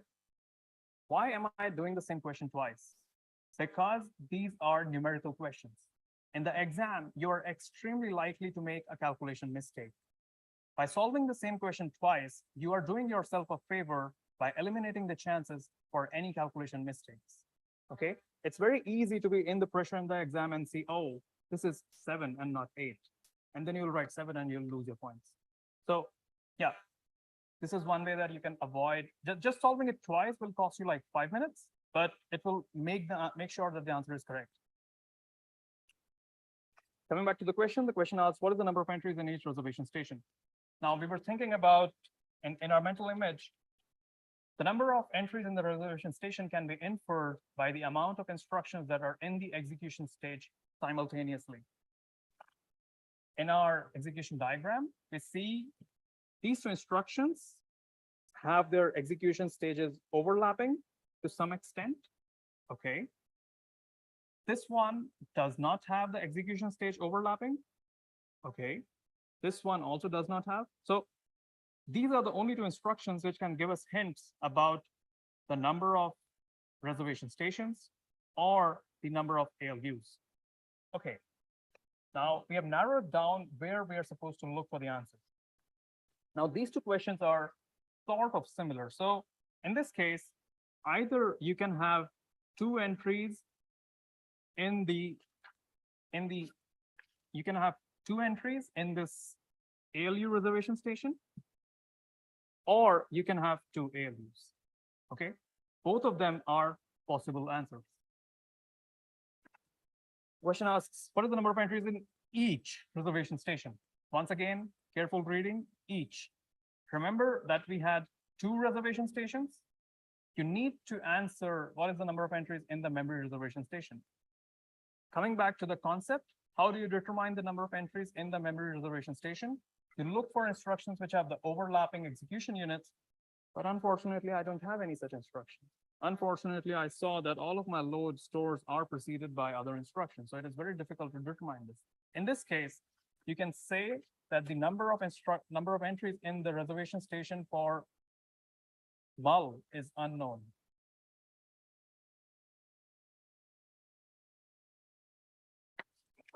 All right, how many ALUs does the processor have? As we just deduced from these 2 instructions which were concurrently in flight, either we can have 2 reservation station entries or we can have 2 ALUs. So how many ALUs does the processor have? Potentially 2 ALUs. We don't know exactly for sure. We would need to see a larger history of execution to make an exact estimate. Finally, the next question is the integer ALU pipelined? Yes, the integer ALU is pipelined because we have these, the E2 stage. Once again, let's zoom into this part. Why do I say it is pipelined? First of all, this is a branch and this is a mul. And I know that the ALU, I apologize for the fast movement. Yeah. And I know that the ALU is responsible for executing the branch and the mul. And I see both of them in flight simultaneously at this point. That means, yes, the ALU is indeed pipelined because it is able to. Can we do it afterwards? Yes. Right. So yeah.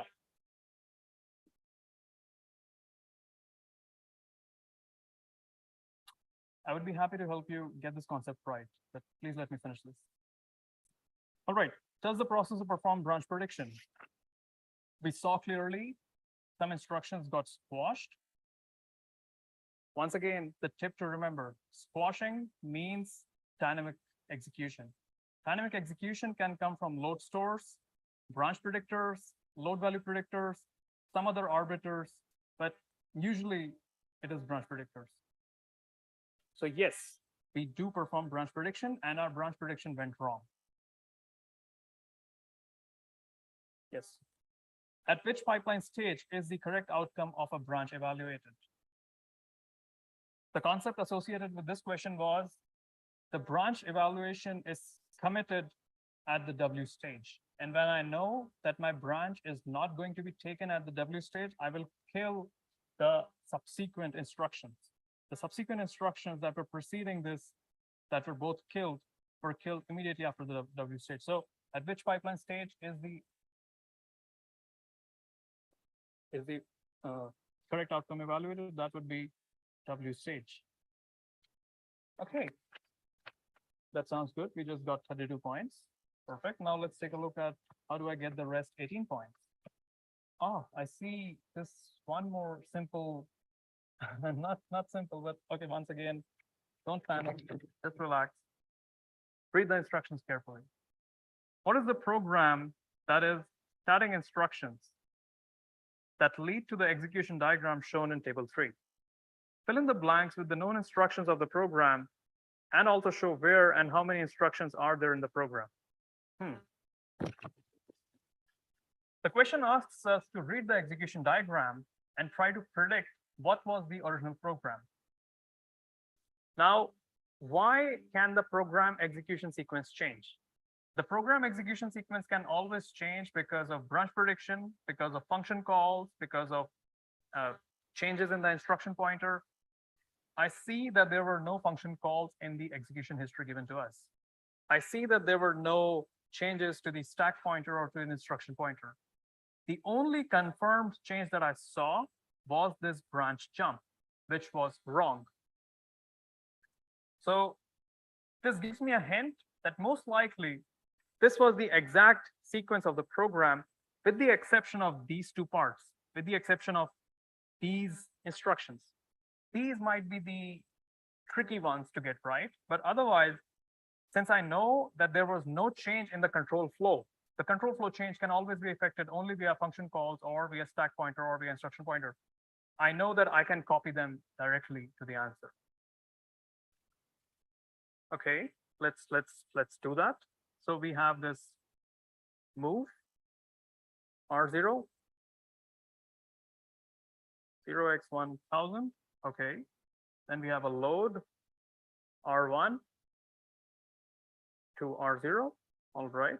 Then we have a branch if less than R1. Okay, now at this point, I should try to take a look at the instruction semantics to figure out what would be wrong here, because I don't know what this branch does. I see a BL. This word means nothing to me until I read it. Let's take a look at the instruction semantics and what the instruction semantics say.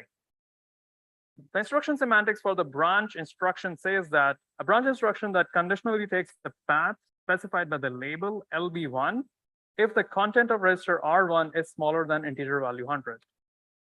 Okay, so branch if less than if R1 is less than 100 to LB1. This is interesting.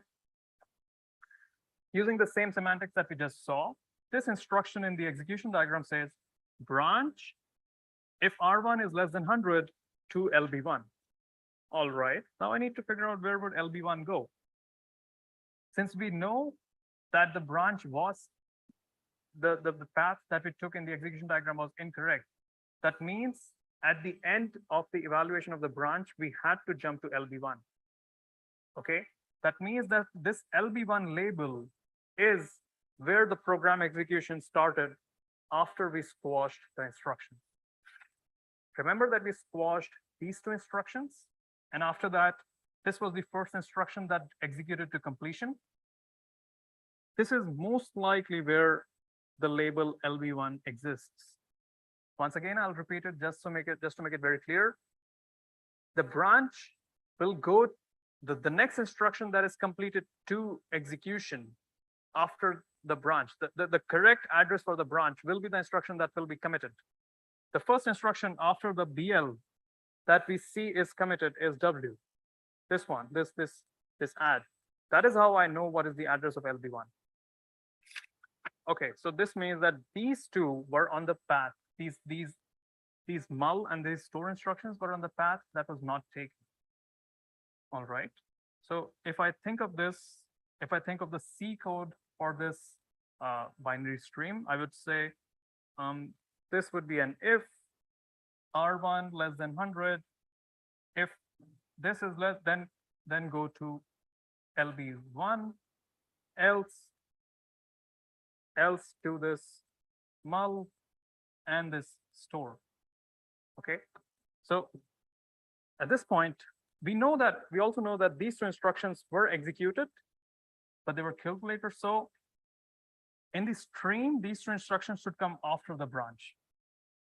Now, that means that at this point, let's leave a little gap here, since this part is a little hazy. We don't know what exactly happened at this point, but I know for sure that these instructions were executed afterwards. So they must follow the path. Multiply R1, #5. Okay. Store R0, R1. So we know that the processor went in this path and then realized, oh no, this branch is supposed to be taken. So I have to jump to LB1. So this would be LB1. And this is where the next instruction, this one would be put. This would be add R1, R0, R1. Okay. And store R0, R1. All right. We don't know which other instructions were here. So the reason I left these gaps is because these two parts are hazy. We don't know. So it might be possible that there were some more instructions here which did not enter the pipeline. Some more instructions here at this point which did not enter the pipeline. And yeah, we just don't know. So yeah, it's okay if you don't put this, but yeah, this is like the best guess that we can make for what happened. All right, so yeah, that brings me to an end to this question. Now, once again, I'll quickly repeat the tips. Take a deep breath. Read the questions carefully. Okay, read the questions first. Form a mental diagram so that you understand what's happening. An image really helps you visualize. If you can visualize it, then you can solve it. And then finally solve for answers. And yeah, questions are built to be solved. The answer is always in front of you. You just need to understand where to look for it. And yeah, I wish you all a very good luck. And now let's take the questions that you had.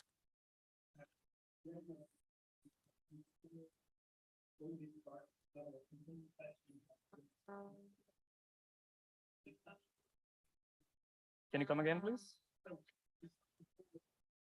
Yes.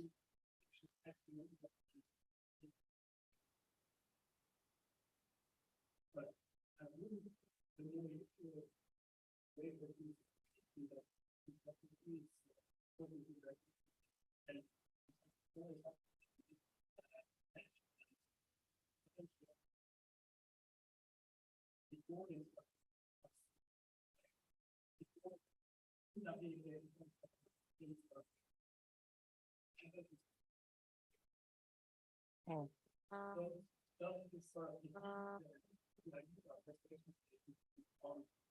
It does not defeat it because your reservation station size might be limited. Yes, that is very much possible. So yes, you are absolutely right. You understand. So now I can see that you understand the concept of reservation station, because you need a large reservation station to extract the parallelism that gives you performance improvement in out-of-order execution. If your reservation station size is 1, then yeah, just do it scalar. Just do it in order. You're absolutely right.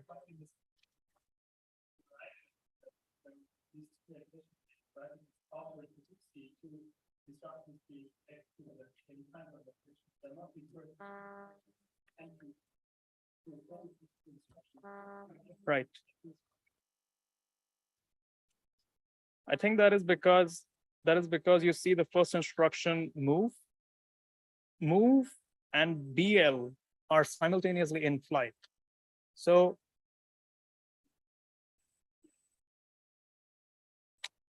right, so okay, let's take a look at instruction 1. Instruction 1 completes execution at the 7th cycle. The commit happens at the 7th cycle. After that, I have a load instruction. The load instruction will go to a different reservation station.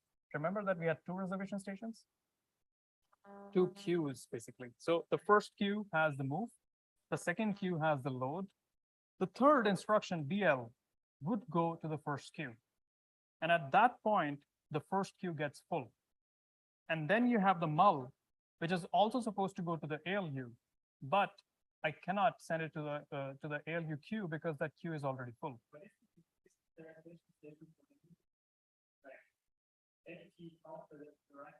Yes.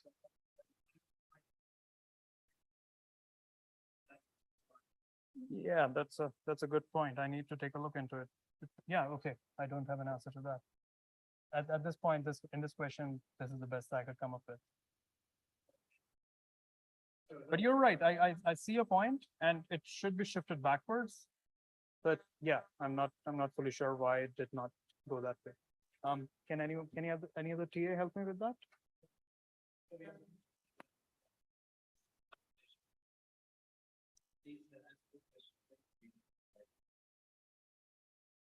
And then the second question concerning part B, it will also be very wrong to bring it to the environment then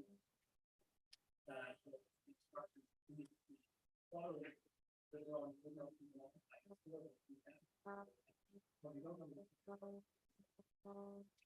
We don't know which way the branch predictor goes. That's like so we sort of see. So the point of this question was that it was showing you that the branch predictor predicted wrong. And we ended up spending time wasting on instructions which did not matter. So the question sort of hints that, can you come again? Like, do you see my point? Can you come again? Yes. Yes. Yes. You are right. You are right. And that is why I left this gap.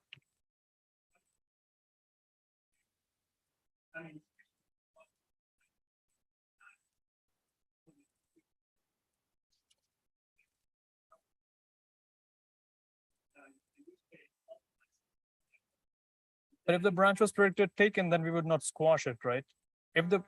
So you got to decide one if it's taken or if it's not taken. Then we go back to like continuing. Yes. So see, the point is that in any case, let's think of this as the branch.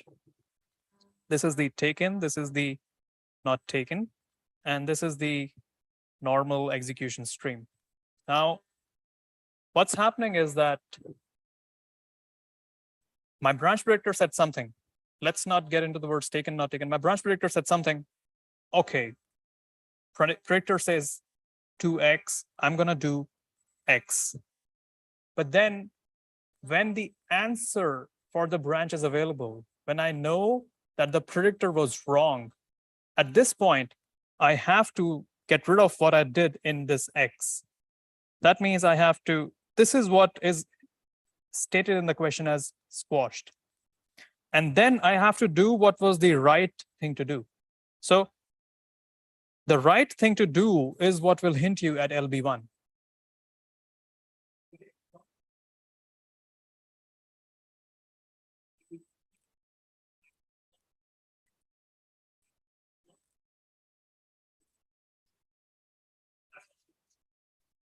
That's a possibility, yes. But okay, this is once again, this is getting okay, I don't know how to say this correctly, but you are right. I understand your concern. You're thinking about edge cases, which is very good. It's not an edge case, but you need to solve this question and move on, right? You have 20 minutes. So this question is meant to be solved. I see that you're trying to dig deeper, but take what's written at face value. Because if the face value is wrong, then you can always appeal in the final exam.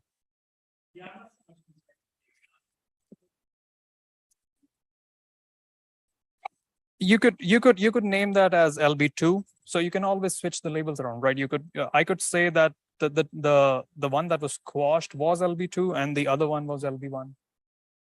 You can always switch the label. You're basically asking that this could be LB1, but my point is that this could also be LB2.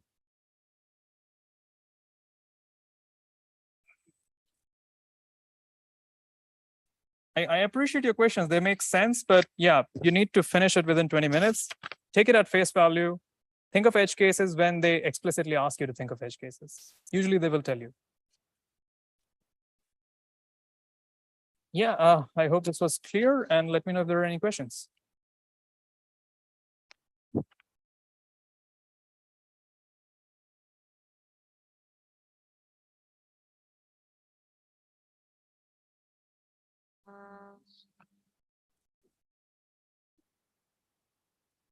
Hello, everyone. Now we are going to talk about GPUs and Cindy. This is a type of question that for sure, well, better word. For sure, you're already familiar with this type of question because we have it frequently in our exams, but still it's good to solve it and it's good to go over the question completely and comment a little bit about it. So this is question 8, GPUs and Cindy. The question says, we define the SIMD utilization of a program that runs on a GPU as a fraction of SIMD lanes that are kept busy with active threads during the run of a program. As we saw in lecture and practice exercises, the SIMD utilization of a program is computed across the complete run of the program. The following code segment is run on a GPU. A warp in the GPU consists of 64 threads. That's important. And there are 64 SIMD lanes in the GPU. So what that essentially means is that when one warp executes one instruction, the instruction takes one cycle. Remember that in the GPU lectures, we covered as well, the cases where the warp size was greater than the number of lanes. And in that case, we would need to schedule the instruction across several cycles. But here is just one cycle. Each thread executes a single instruction of the shown, a single iteration of the shown loop. That's also important as well.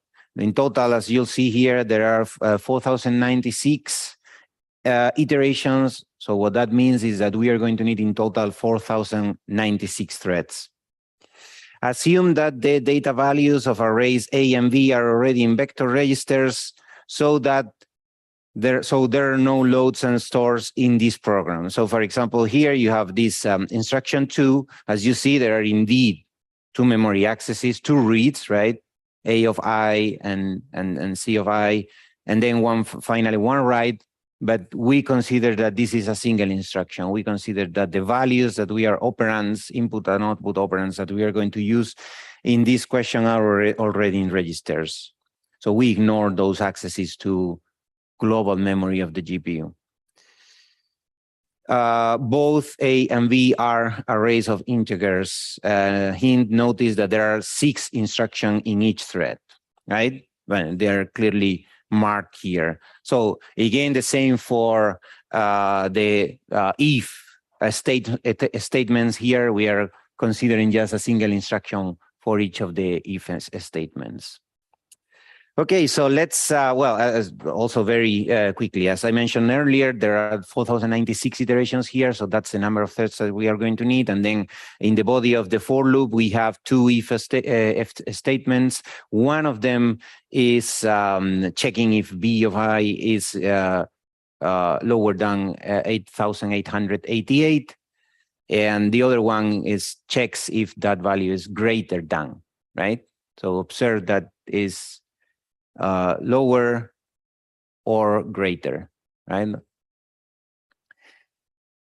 Now the exam says, the question says, please answer the following 4 questions. So let's go one by one. First one is pretty easy. We always have this question in this type of GPU and SIMD question, and it's a kind of 3 points. The only thing that should be clear for you is that the total number of iterations is going to be the total number of threads that we need, and what's the number of threads per warp, right? And that's information that the question gives us. So what's the total number of warps is equal to the total number of threads divided by the number of threads per warp. So this is 4,096 is 2 to the 12. 64 is the number of threads per warp. That's 2 to the 6. So this means that the result is 2 to the 6. So in total, we need 64 warps to execute this code. Okay. I guess no questions here. Anyway, feel free to raise your hand if you have any question. Okay, second one, it says we measure the SIMD utilization for this program with one input set. We find that it is 134 over 320.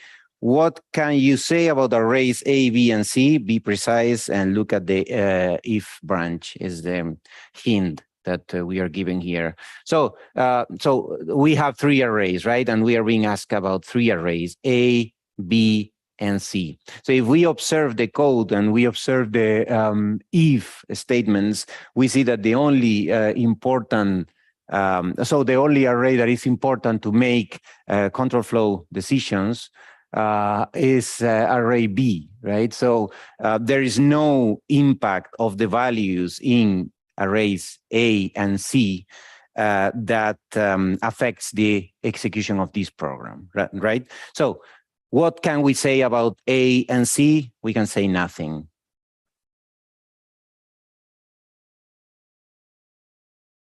We cannot say anything about them, right? Because the execution of the program and the total SIMD utilization is not going to, is not related to the contents of A and C. But how about B? So clearly, the values in B are important, right? Because it's, so here in the instruction 1, we check if the value in B is less than something. In instruction 5, we check if it's greater than something, right? So let's think about how someone who has calculated the SIMD utilization for specific values in array B has, let's say, reason about the calculation. We know that the SIMD utilization is equal to 134 over 320, right? And here we can probably do different things. We can reason here in different ways, but I'm going to take advantage about the take advantage of the fact that I'm giving this. I'm given this number, right? And if I see this fraction here, I see that in the denominator I have 320, and 320 is equal to 5 times 64, right? And remember as well that when I calculate the SIMD utilization, what I have in the numerator is the number of instructions that are really executed, or the number of operations that are really executed, which means that, for example, in one of these instructions is only executed by one thread in one warp, then the value here in the numerator is 1. But if I have 64 threads in each warp, the maximum number of operations per warp and per instruction would be 64, right?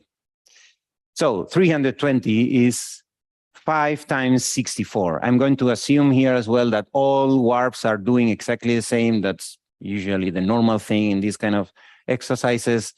And I know that 5 instructions are being executed in total, right?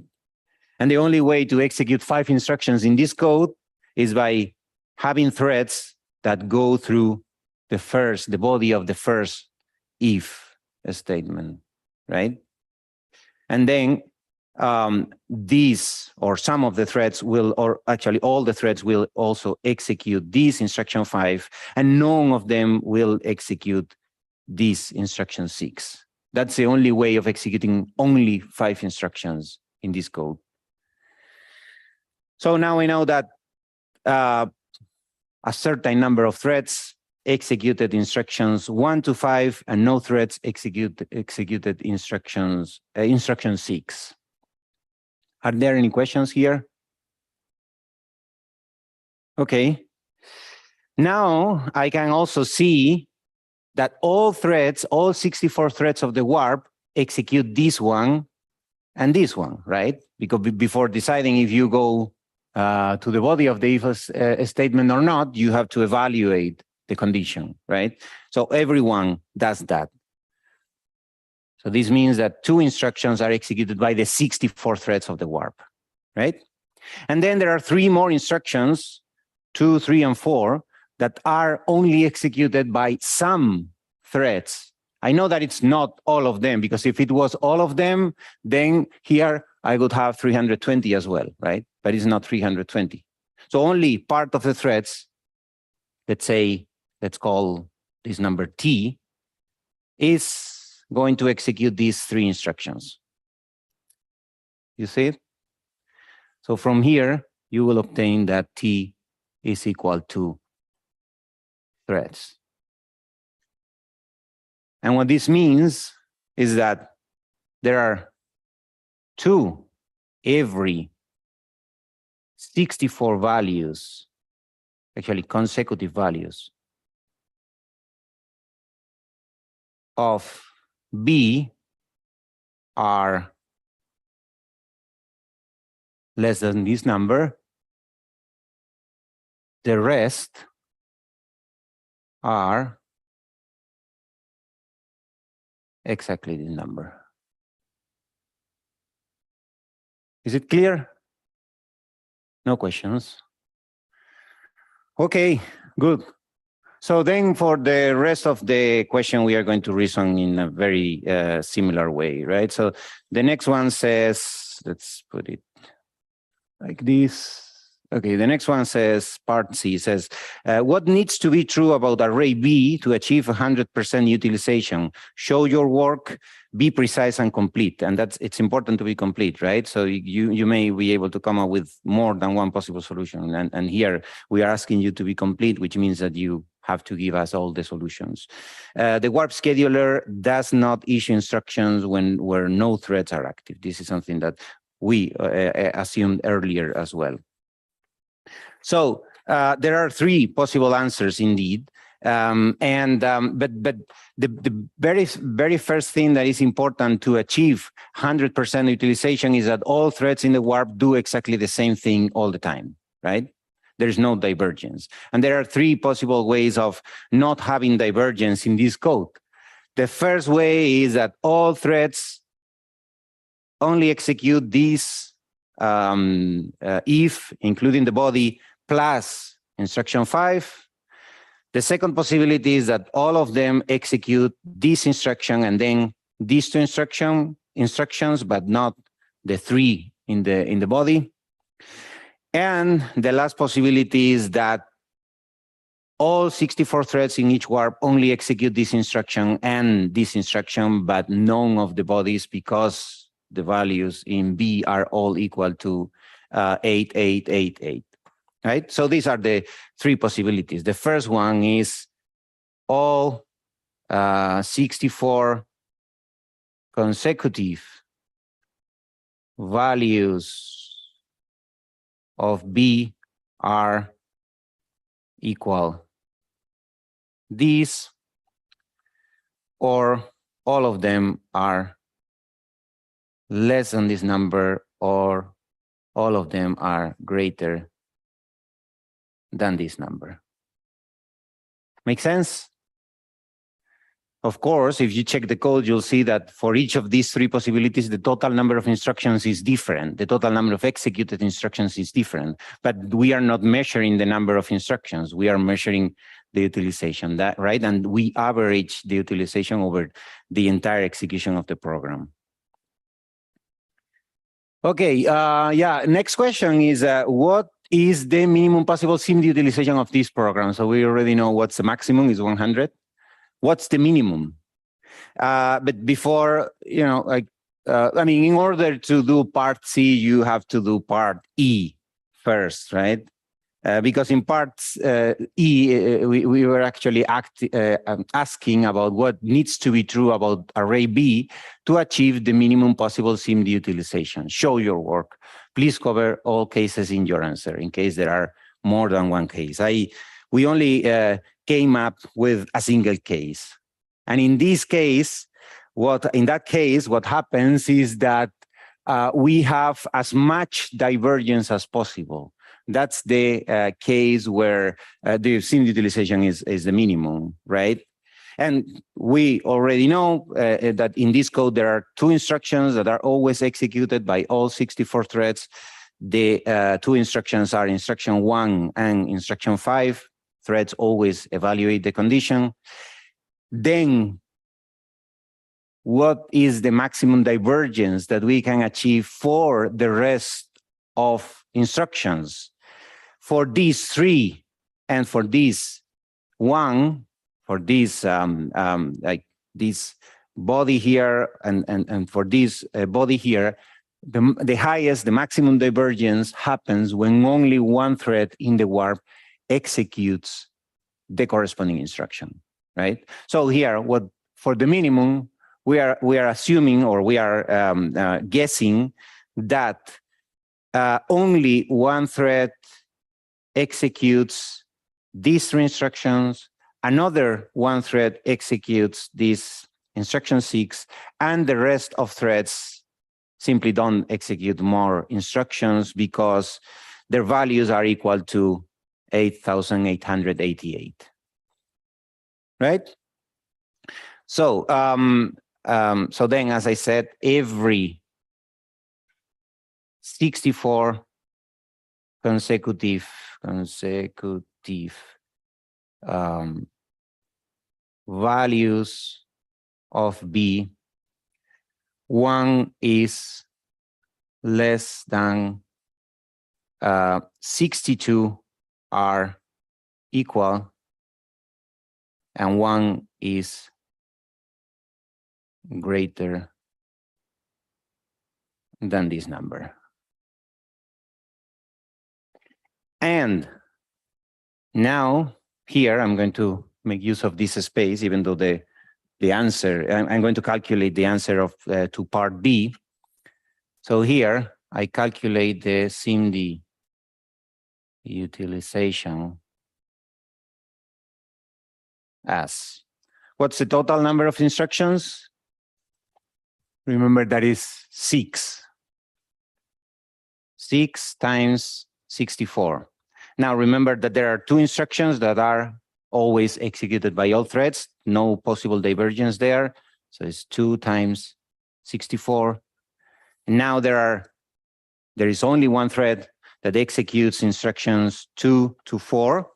So this is 3 times 1. And then there is only one thread that executes instruction 6. So this is 1 times 1. So if you calculate this, you will obtain 132 over 384. So that's actually the solution to this part. Is it clear?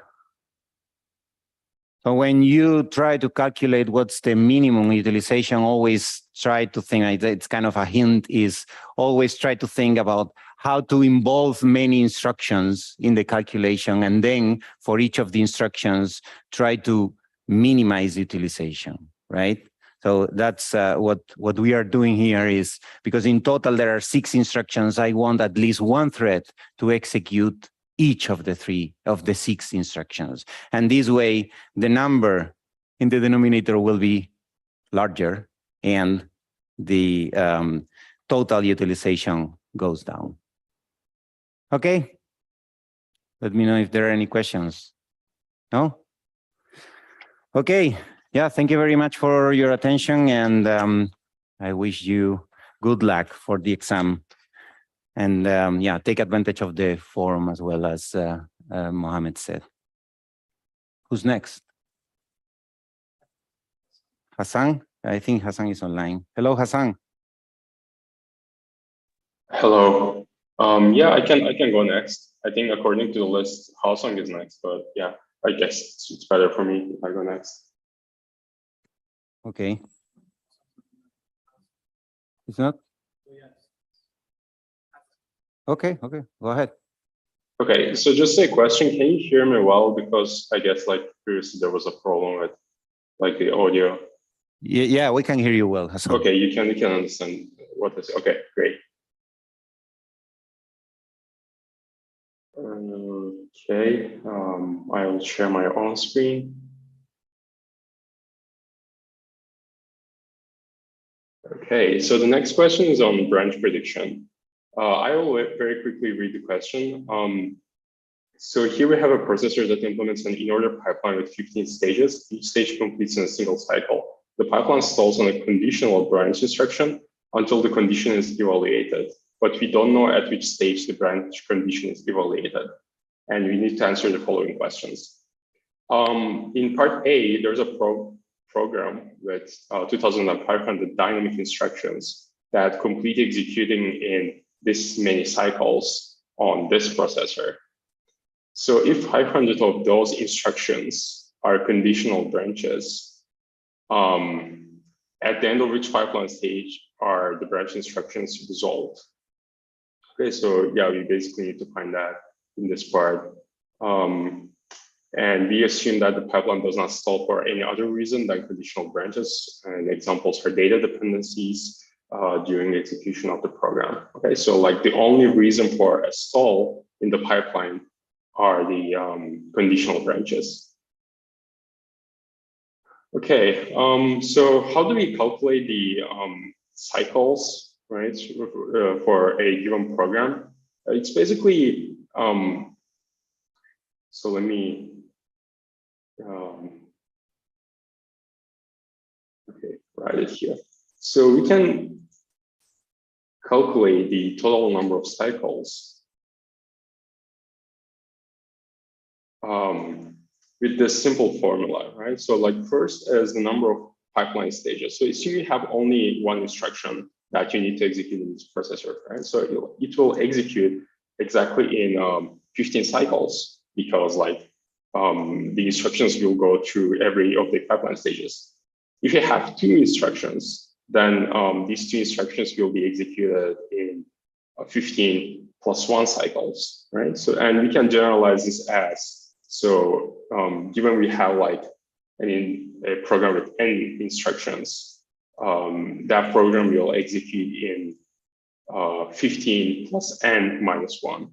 Okay, so we do -1 because the first instruction is included in these 15 cycles, right? And then we assume n is the total number of instructions that are in the program to execute. Okay, so here we can replace n with the number of dynamic instructions given in this part A, which is 2,500. Yeah, so this is basically,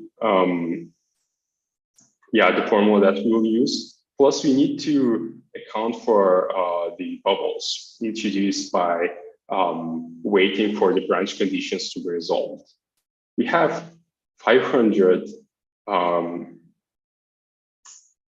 conditional branches, and then we don't know exactly how many bubbles they will introduce. And for now, like assume every branch instruction is introducing X bubbles, right? And then we have 500 of these instructions. So we can here replace the total cycles with the given program execution time, which is 4,514 14 cycles. And yeah, so here, when you do the math, here X should be equal to 4. Okay, and 4 is, according to this equation, the number of bubbles, right? So here, be careful. The question is asking at the end of the which pipeline stage the branch instructions are resolved. And then the answer should be at the end of the 5th stage, right? Because it introduces 4 bubbles. So assume like the so the easiest way to like check this, or whether it should be 4 or 5, is to like think about the simplest case where the branches are resolved in the 1st stage, right? So like if the branches are somehow resolved in the 5th stage, then there will be no bubbles, right? So like in the 1st stage, 0 bubbles. So then basically, yeah, the number of bubbles caused by the branch instructions are the stage at which the branch is resolved -1. Okay, and yeah, this was part A. Yeah, I will clear this when I scroll down. Okay, so in the second part, we have a new higher performance version of the previous processor that uses a mysterious branch prediction mechanism.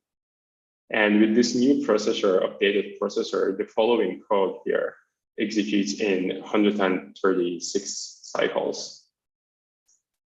Okay, so here it says like everything else is the same about the processor. So we found that the branch conditional branches are resolved at the 5th stage.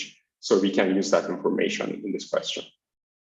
Okay, the first question is, how many instructions will be executed when running this piece of code, and show your work? So let's first try to understand what's happening here. So we have a register R1, which is initially 0. So this first instruction just writes 0 to R1. And then there's a branch that will jump to last when R1 is equal to 5. So initially R1 is not equal to 5, it is 0. So we move on to the add instruction. The add instruction adds 1 to R1, and then we move to the next instruction. Here we have like a second register, R2, which is 0. Okay, so we continue moving on inside this part that starts with the loop 2 label. And here again, we have like branch equal instruction. And here R2 is initially 0 and compares it to 5, which is like R2 is not 5. Then we don't jump to loop 1, which is the beginning here. Okay, instead, the program continues and R2 is incremented, and we jump back to, so this is unconditional branch, right? So like this is just direct branch as annotated here to loop 2. Okay, so like when you think about it here, what happens is this part is executed 5 times. This is because like we start with R2 at 0, and then we don't take the branch for when R2 is 0, 1, 2, 3, and 4. And when R2 is 5, we take this branch and jump back to loop 1. Okay, so this piece, this part of the code is executed, like all these 3 instructions are executed 5 times. And then we exit this part by executing this branch equal instruction 1 more time, right? When it is finally taken. Okay, so the same logic actually applies to this loop 1 part. So when you think about it, it's exactly the same thing as loop 2, but with the difference that like after going through this part once, we execute loop 2 5 times, 5 plus 1 times, let's say. Well, 5 times the 3 instructions and 1 more time the branch equal instruction to be more precise. Okay, and but like these 3 instructions also execute 5 times, as in the loop below. And when this branch equal is taken, this is the last iteration of the loop. We exit loop 1 and then move to the last instruction here, which just assigns 1 to R1. Okay, so let me complete here the execution counts of each of these static instructions. Yeah, so, okay. So basically, yeah, this is what the program does. And then if you calculate the total number of instructions executed here, it will be 1. 1 is this first instruction here, moving 0 to R1. And then this part is a bit tricky, right? So 5 times we will enter loop 2. And loop 2 is consisting of like 5 times 3 instructions plus 1. Okay, so 5 times we will go from loop 1 to loop 2, which will be like 16 instructions here in total. And then 5 times we will execute these 3 instructions of loop 1. And I will do plus 1 for this for the last execution of this branch over here, which will make the program jump to the last instruction. Okay, and I will do plus 1 more time. And then here, if you do the math, this should be equal to 3 plus 5 by 16 plus 15. Okay, and then this is 80, 95, 97. Oh, sorry, 98. Okay, so this is the total number of instructions we have. If you scroll down to the second question, it says how many of the instructions are conditional branch instructions? Show your work. So calculating that is now much simpler because we know what the program does. So basically, instead of counting all instructions, we will only count the branch equal instructions. And yeah, so in the first part, in loop 1 part, we execute the branch equal instruction 5 plus 1 times, right? So like 5 times when the branch is not taken and once when it is taken. And for loop 2, the branch equal instruction will be executed. So we will enter loop 2 5 times. And every time we enter it, the branch equal instruction will be executed 5 plus 1 times. Okay, so 6 times in total. Okay, I forgot to put plus here. And here, when we do the math, here the answer should be 36. Okay, so we have 36 conditional branches executed in this program. Okay, and these are the answers to the first 2 questions. Let me see. Okay, so I wanted to like remove these calculations for now. Let's keep them and let's quickly read this part C. Based on the given information, determine which of the following branch prediction mechanisms could be the mysterious branch predictor implemented in the new version of the processor. For each branch prediction mechanism below, you should circle the configuration parameters that makes it match the performance of the mysterious branch predictor. Okay, so we need to understand a bit better like what this mysterious branch predictor is doing, right? So far, these first two questions did not reveal any information about the branch predictor. But let's reveal some information by calculating how many mispredictions the branch predictor did, such that the execution of this program resulted in 136 cycles. Okay, so it's the first formula that we use in part A. We have 98 instructions in total, right? So the total cycles for this processor will be equal to 15 plus 98 minus 1 plus we know that every branch misprediction will result in 4 bubbles. Then we do 4 multiplied by n, where n is the number of mispredictions. Okay, so here again, 15 is the number of stages we have in the pipeline. So initially we fill up the pipeline and then we retire 1 instruction at the end. And then we have 98 minus 1 more instructions, plus we add the total number of mispredictions and multiply by 4, which is the number of bubbles. Okay, and then here we can replace the total cycles with 136, which is given in the question. And then do the math, right? So like this is 112 plus 4 times n. And then from here we find 24 equal to 4 times n. And from here n equals 6. Okay, so it's 6 mispredictions. So whatever this mysterious branch predictor is, it should result in exactly 6 mispredictions in order to achieve 136 cycles of execution time for this given program. Okay, okay, 6 mispredictions. This is what we need to keep in mind for the rest of the question. Okay, I will clear all the drawings now. And let's also quickly analyze here how the branch outcome, what are the branch outcomes. So for the first branch, we know that it will execute 6 times in total, right? And the first 5 times, it will be not taken.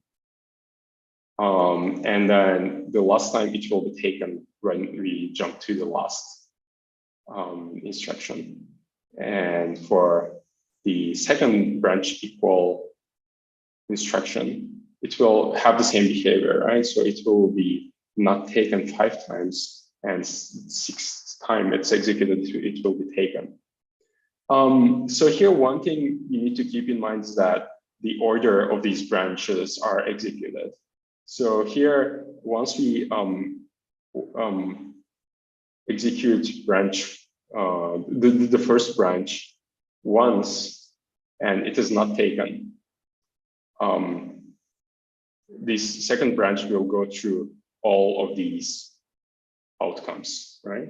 So for each single execution of the first branch, we will execute the second branch 6 times, and then the outcomes of these 6 executions will be 5 times not taken, followed by 1 time taken. Okay, cool. So like these are the branch outcomes basically that we will need to consider in the rest of the question. And now it is good that these text moves as I scroll, because like that we can refer to these outcomes as we answer the questions. Okay, could this be the mysterious branch predictor? And the example is a static branch predictor. Okay, and then here we have 2 options. Either predicting as always taken or predicting as always not taken. So if you predict as always taken, as you can see, like we'll make many mispredictions, right? So like the first, okay, let me scroll down a little bit. Okay, so the first branch here will be mispredicted. And then the next branches over here that should be not taken will also be mispredicted, right? So like during the first iteration, we like mispredicted 6 times already. And then only the last branch here will be correctly predicted as taken. Okay, and then the next time, like we execute this first branch, we'll have 7 mispredictions, which exceed the target of 6 mispredictions, right? So the static predictor is not always taken. right? So, or the mysterious branch predictor is not statically always taken. You know that for sure. Okay, but whatever we predict always not taken. Well, then we will correctly predict for the first, oops, that's not what I meant. Yeah, so like those not taken branches will be always correctly predicted. And then we will do one misprediction here for this taken branch. And then we will do this 5 times. Right, because like we will enter this loop 2, if you remember, 5 times after every execution of this non-taken branch of the first branch. Okay, so from here we have 5 mispredictions. And for the first branch, the branch predictor will do 1 more misprediction for the last iteration where the branch is taken. And in total, we will have 6 mispredictions. Okay, that's good. So this is exactly what we are looking for. And then here we can say that, yeah, so the mysterious branch predictor could be a static branch predictor with the always not taken option. So here the answer is yes. And the option that satisfies this, the given requirements is always not taken. Okay, oops.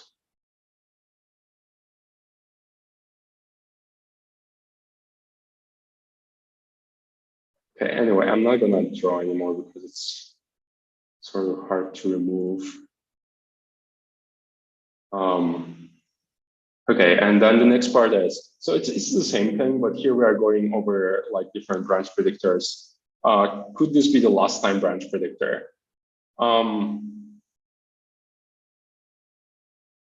Yeah, so here again, we need to evaluate each of these options that we have. So last time branch predictor, what it does is it predicts the last outcome, basically, right? So like if the previous branch was not taken, this branch predictor will predict the next branch as not taken.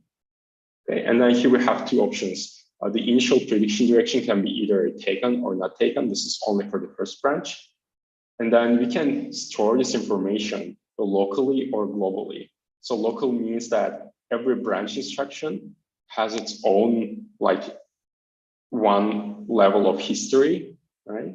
So like we treat the previous outcome separately for every branch instruction by using the program counter to differentiate the 2 instructions. Or the second option is like to use a global last time branch predictor where the branch history is shared across all the branches.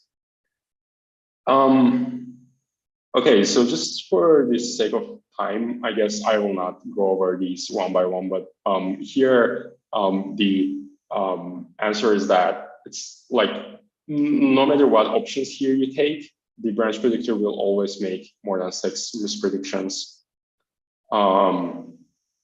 And yeah, so here the answer is basically no, this cannot be the mysterious branch predictor.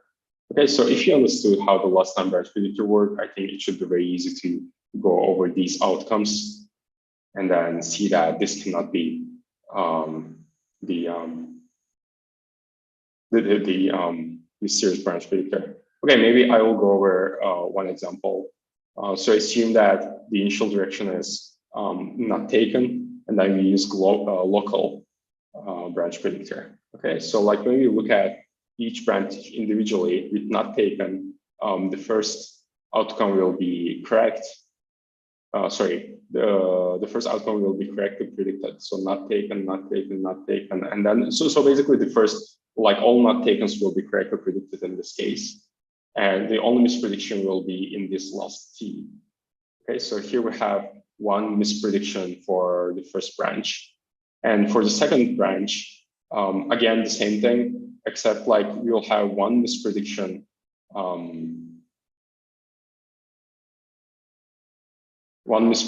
at the end for this taken. And then the next time, remember that we execute this sequence 5 times, right?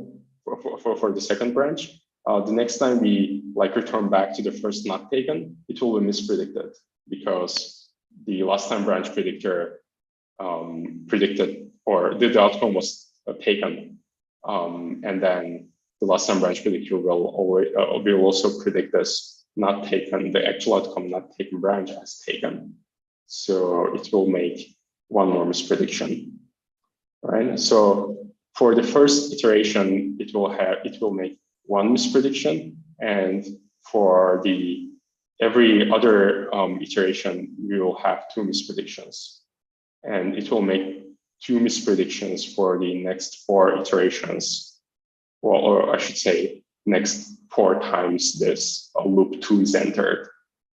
Okay, and in total here for this loop 2, we make 9 mispredictions, which is more than 6. Plus we had 1 misprediction for the first branch.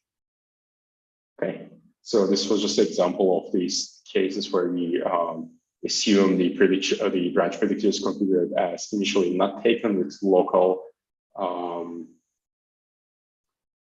with local history, last time branch prediction. Okay, moving on. The next branch predictor is backward taken, forward not taken. So this is simple. Could this be the mysterious branch predictor? So let's look at whether these branches are backward or forward branches. So this branch equal jumps to last, right? So this is a forward branch. But the second branch in loop 2 goes back to loop 1. So this is backwards taken. Okay. And then this predictor will predict backwards as taken and forwards as not taken. Okay. So here for the first branch, then we will have again. So this is a forward branch, and it will be predicted as none taken, not taken, and 5 times it will be predicted correctly, and the last time it will be predicted incorrectly. So we have 1 misprediction for the first branch. And for the second branch, this is a backward branch, and it has not taken 5 times. So all these 5 times not taken will be mispredicted, and only the taken path will be correctly predicted. So we have 5 times misprediction. Okay, so here, don't immediately jump into the conclusion that we have 6 mispredictions in total, because remember we execute these this sequence of 5 non-takens and 1 takens for the second branch 5 times in total, right? So like here, the total mispredictions for the second branch will be 5 times 5, which is 25 plus 1. Okay, so then backward taken, forward not taken cannot be the mysterious branch predictor because we make 26 mispredictions in total. Okay, and then this is the last part. This is a 2-bit counter-based prediction. Okay, just to remind you how this works. So we have like a 2-bit history, so this again can be either local, like per branch instruction, or global, shared across branch instructions. And how this works is initially we have some state, some starting state, either 0, 0, or one of these 4 cases listed here. And so every time like an outcome of the branch is evaluated, the counter is incremented or decremented. Right. So for example, assume we are at 0, 0 and strongly not taken case. If the actual branch outcome is taken, then the counter will be incremented to 0, 1. And from that point on, the prediction will still be weakly not taken. But once we encounter 1 more taken branch, the counter will be incremented 1 more time to 1, 0. And from that point on, the branch predictor will start predicting the outcomes as taken. Right? And then depending on whether the actual outcome of the future branches is taken or not taken, we'll keep incrementing or decrementing the counter and making predictions based on the current value of the 2-bit counter-based branch predictor. Okay, so here are some configurations that work actually that result in 6 mispredictions. And these are, so just like based on the solution that we provided for this question, these are yes, local or global doesn't matter, and these two cases where we start from strongly not taken or weakly not taken. Okay, all these configurations result in exactly 6 mispredictions. So as an example, I can run one example. So this time, let's choose the global mispredictor, not local, and start with, let's say, strongly not taken case. Okay, so this should result in exactly 6 mispredictions.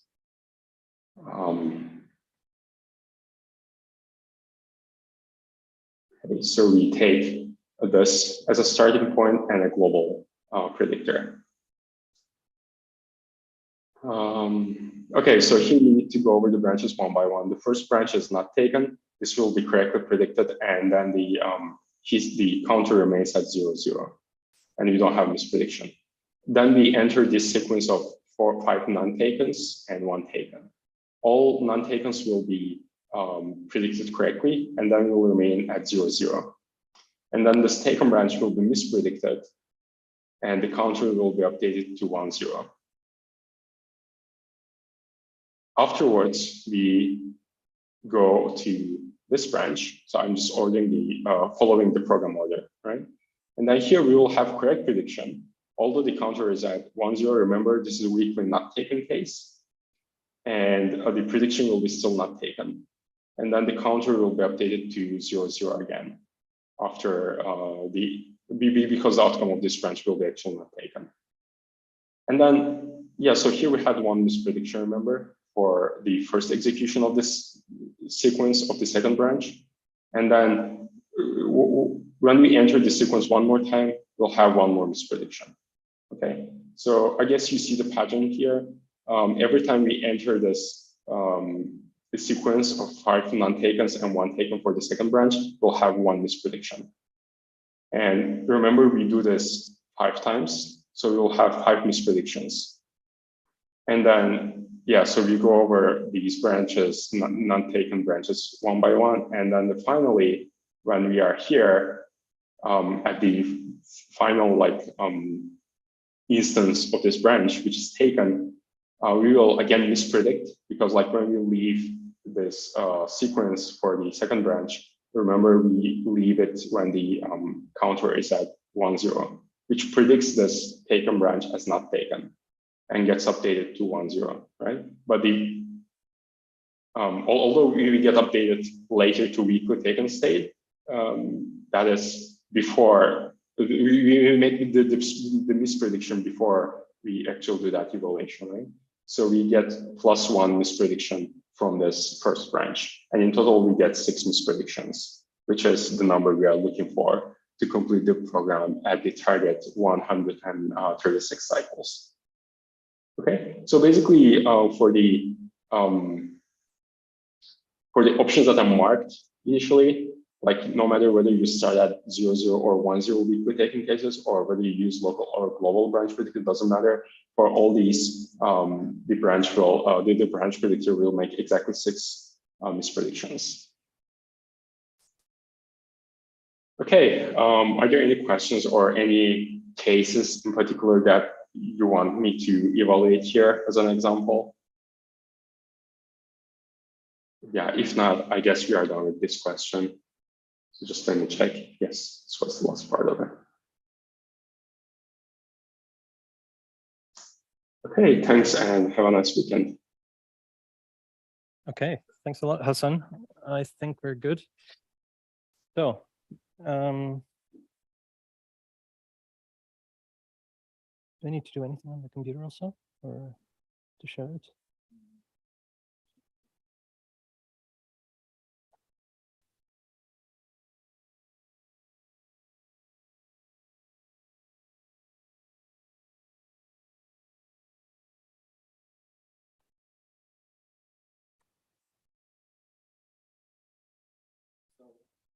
I'm sharing the content from the second camera. Is that correct, or?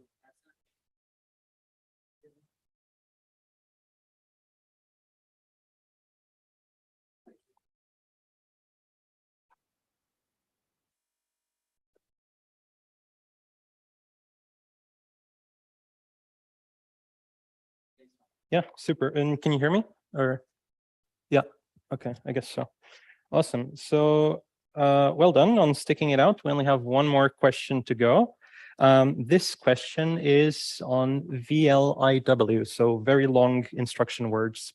Let's go through the question first to see what we're dealing with. So we are told to consider a VLIW CPU that uses the long instruction format shown in table 4. This is table 4, and so we see that we have 4 slots for short instructions in each of these long instructions. So that's what they tell us next. Each long instruction is composed of 4 short instructions. However, note that there are restrictions on which type of instructions may go in which of the 4 slots. So as table 4 tells us here, the first slot can only contain memory instructions, the second one integer instructions, control instructions, and float instructions, respectively, for the third and fourth slots for short instructions. Then we have table 5. Table 5 provides a detailed description of the available short instructions and the total execution latency of each of them. Each short instruction execution unit is fully pipelined. This will be important, so don't forget this detail. And its result is available on the cycle given by the latency. What that means is, for example, for a control instruction, its results, if any, are made available for other instructions to use in the next cycle. Let's take a look here at the category control in table 5. We see that the corresponding latency is 1. So what that means is we issue the control instruction, and then the result is going to be available in the very next instruction. So the information that we need to get from this table 5 is that we have one type of control instruction, which is the branch if equal instruction. We have a load instruction, which has a latency of 3 cycles. We have an integer add and a floating point add instruction also.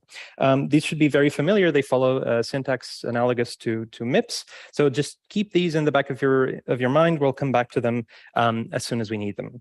So then we're given another table, this time with a piece of code.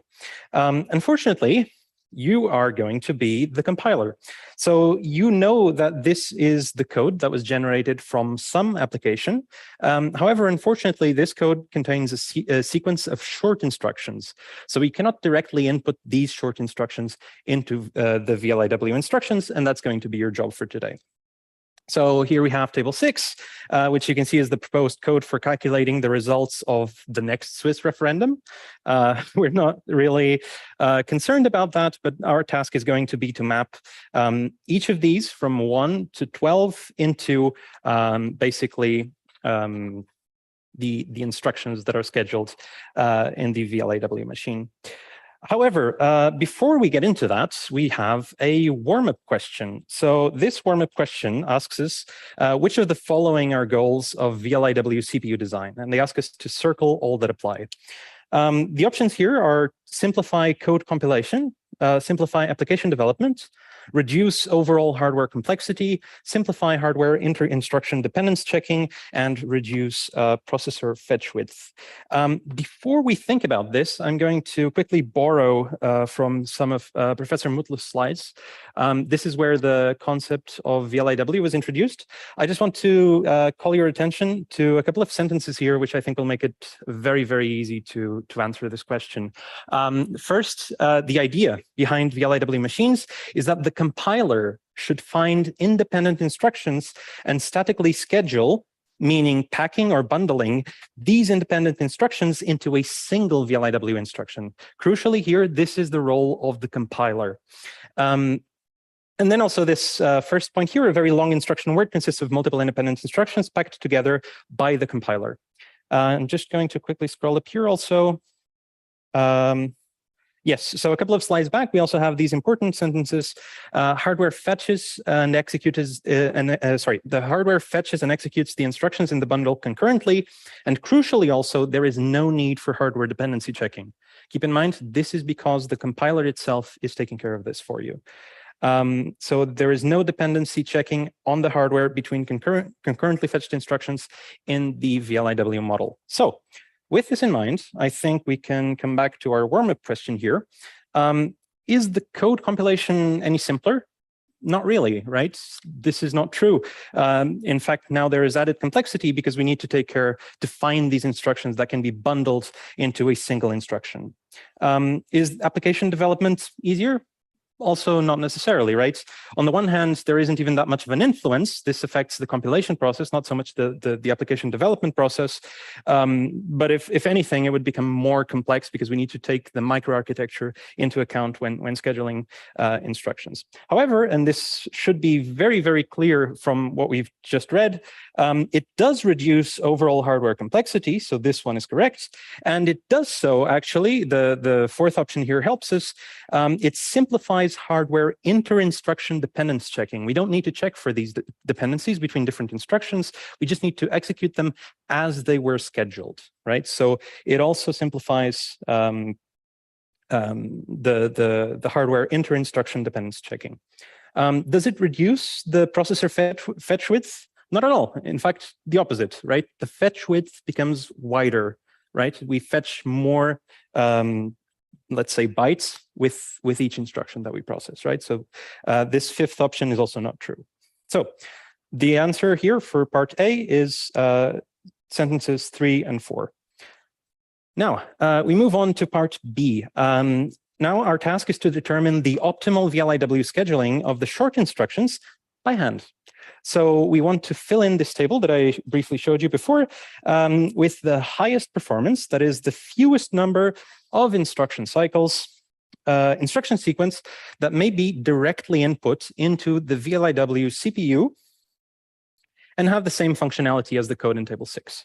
So we're going to have to basically keep these two things on, on our brain's RAM. We're going to need to keep this code that we want to map in mind. We're going to need to keep the latency of each of the operations in mind, and we're going to need to basically schedule them as we can, with the goal of minimizing latency, or rather with the goal of maximizing performance, which is what the question states. Okay, so where possible, you may write instruction IDs, which is what I'm going to do for the sake of simplicity. Notice that each of the instructions here is numbered, so for the sake of simplicity, I'm just going to resort to using these numbers in this table. And we can also leave any NOP instructions. Note it's likely that there will be quite a few NOP instructions because we're not going to pack the entire table. And we can leave those as blank slots. Consider only one loop iteration, including the back instruction. Ignore initialization and any cross-iteration optimizations, for example, loop and rolling. As a brief side note, loop and rolling is very commonly used optimization technique, especially in these VLIW contexts. So good for you to know, but not relevant for this question. They ask us explicitly not to consider that, and also not to optimize the code by removing or changing existing instructions. So let's start. Oh, by the way, we also have a hint down here that the entire thing should not require more than 20 cycles. I don't think we're going to have that problem. So let's start at the beginning, which is, I think, when we're giving a sequence such as this, I think it's a good idea to start from the top and to follow the instructions sequentially, because this will also make it very clear where the dependencies arise, basically. So the very first instruction is a load instruction. And because it is the first instruction and we are asked to ignore anything that came before the execution of this code, obviously there is no dependency here. So the takeaway is that we can just schedule it as soon as possible, right? So now I come back to the table here, and of course, we know that the load instructions are memory instructions, and they have a latency of 3 cycles. So here, on the first cycle, I can place my first instruction. As I said, I'm just going to use the numbers here afterwards, or maybe concurrently, I can also show you the solutions sheet, which I have here, which is prettier. But for simplicity and also to help me with annotating some things, I'm just going to use the instruction numbers here. Okay, we go back to our sequence of short instructions, and the second one is also a load. What does this load depend on? It depends on the value of R1, and then it loads whatever is stored in the memory address stored in R1 into the register R1. There's no dependency again, so what that means is we can just come back here into the table and just schedule the second instruction right after the first one.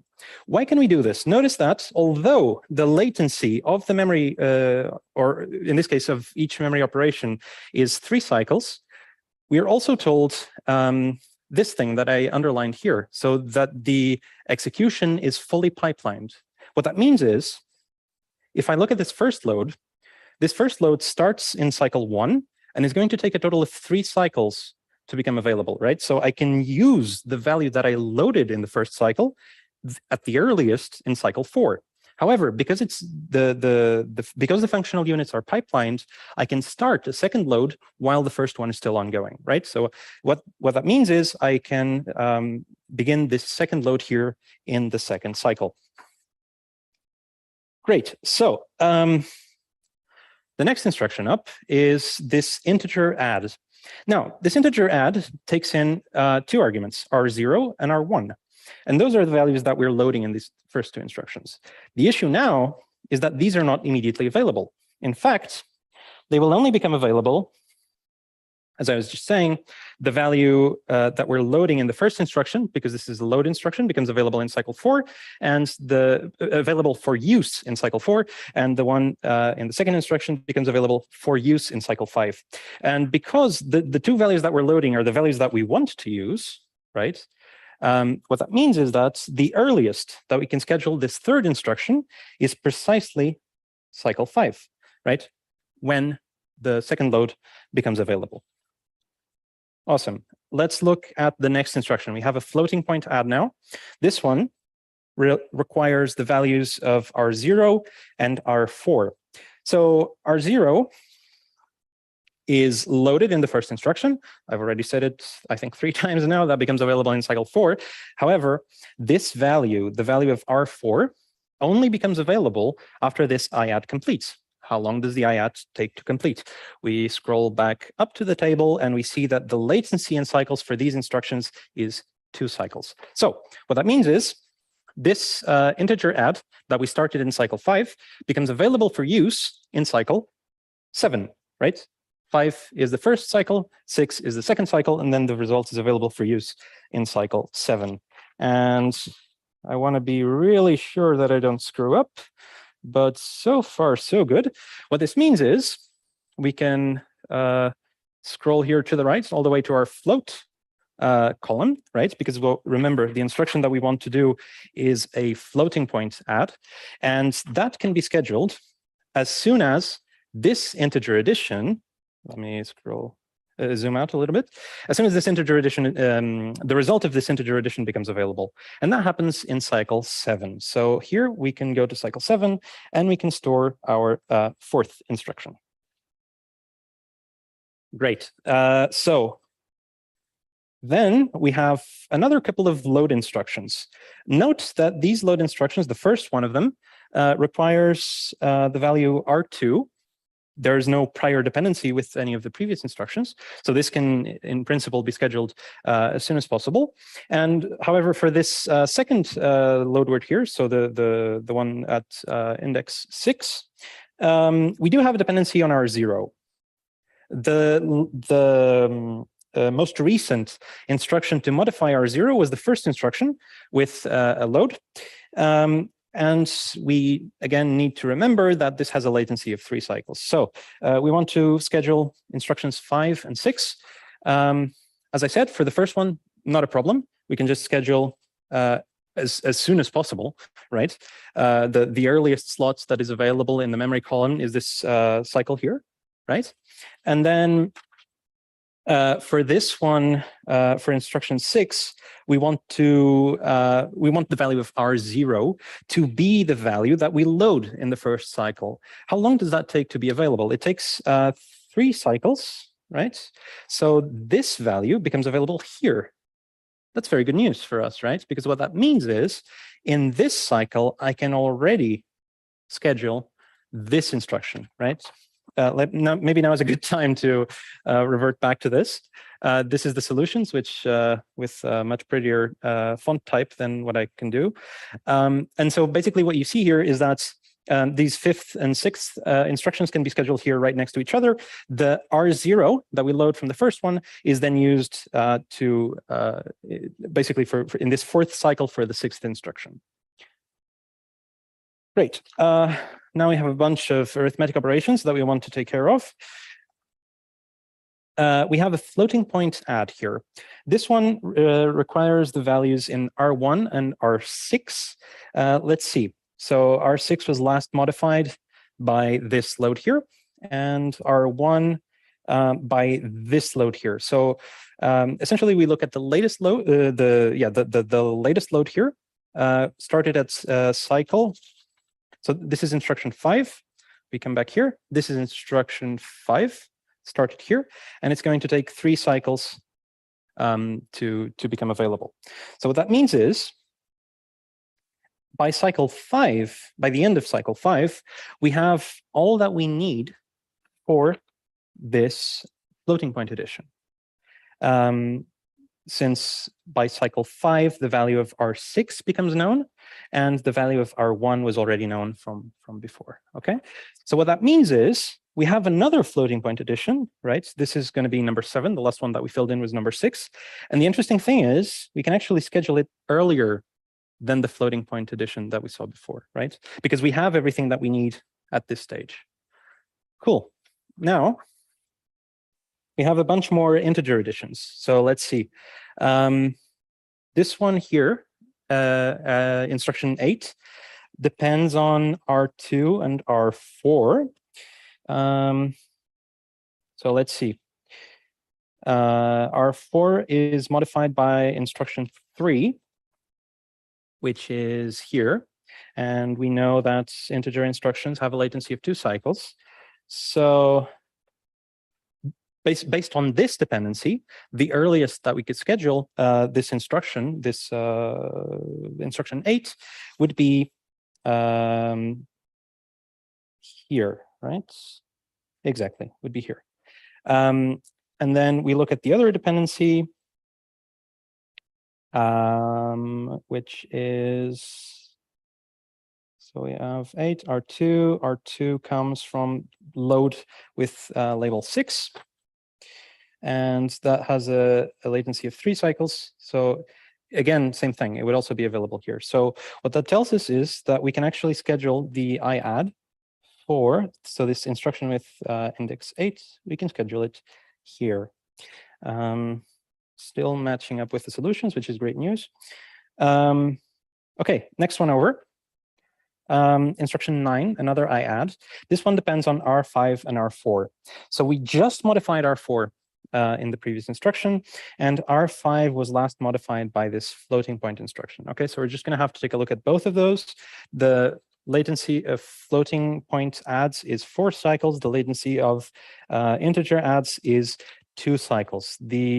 Okay, so now I want to briefly make notes of the corresponding instruction numbers. So we have 4 and 8. Right, so we have 4 here and 8 here. So 8 has, this one has a latency of 2 cycles, right? And then this 4 has a latency of 4 cycles, right? So that's going to take 1, 2, 3, 4 cycles. So only here does this value from this instruction become available. What that means is I can only schedule this instruction 9 basically at cycle 11. Okay, great. We have a couple more instructions to go. We have instruction 10, which is going to add the values in registers 6 and 2. Those were last modified by instructions 5 and 6. These are both loads, and so we can just take a look at those, 5 and 6. here, right? So the latest one of them is going to take 3 cycles. So that's going to become available for use here at this stage, right? However, note that we have already, so the instruction that we want to schedule is an integer add, and we've already scheduled an integer add for this point. So what we can do is we can schedule this 10th instruction for right after it, right? Okay. Same logic here. I think you got the idea by now. So we have a dependency on R0 and on R3. R3 was last modified by this instruction 7. R0 was modified by the instruction that comes just before. So let's take a look at this instruction 10. This one has a latency of 2 cycles, right? So this value becomes available here at this point. However, we also need to consider instruction 7. Instruction 7 is a floating point addition. A floating point addition has a latency of 4 cycles. So starting our counting from here, 1, 2, 3, 4, the value becomes available for use here at this stage. Luckily for us, that's the same as the other one. So what that means is that this instruction 11 can be scheduled basically at any point after this checkpoint when both values become available. So we can just schedule our 11 right there. Okay, we've made it to the end. We have one instruction to go, a branch on equals. This branch depends on the values in R0 and R5. R0 is modified by this integer add right before, and R5 comes from a previous integer add. So we care about instructions now 9 and 11. So the latest of which is actually 9, right? So these all have the same latency because they're in the same column. So we can just look at the latest of them, and that's going to take 2 cycles to become available. And so what that means is that this final instruction, the 12th instruction, I can schedule for right after that value becomes available. Okay. Cool. Just for your reference, this is the final solution. This should look almost exactly like mine. And I will highlight one thing, which is the most eagle-eyed among you will have noticed that this table actually has one more instruction than the one that I just filled in. The reason for that is that if you notice, this instruction 8, because nothing else depends on it, can go here, which is the earliest that it can be executed, but there's also no harm in placing it here between 10 and 11, right? That will not affect any later instructions and will also not delay the total time to execute the program, right? Because this, even if this instruction 8 were to start 2 cycles later, it would still be done before, before the program reaches completion. So what the official solutions give us is ideally, this would be colored in red if this had been printed in color. But basically, note instruction 8 may go in either of the red slots, right? So there were 2 right solutions here. This instruction 8 could either have gone here, where I placed it when I was solving the problem, or here.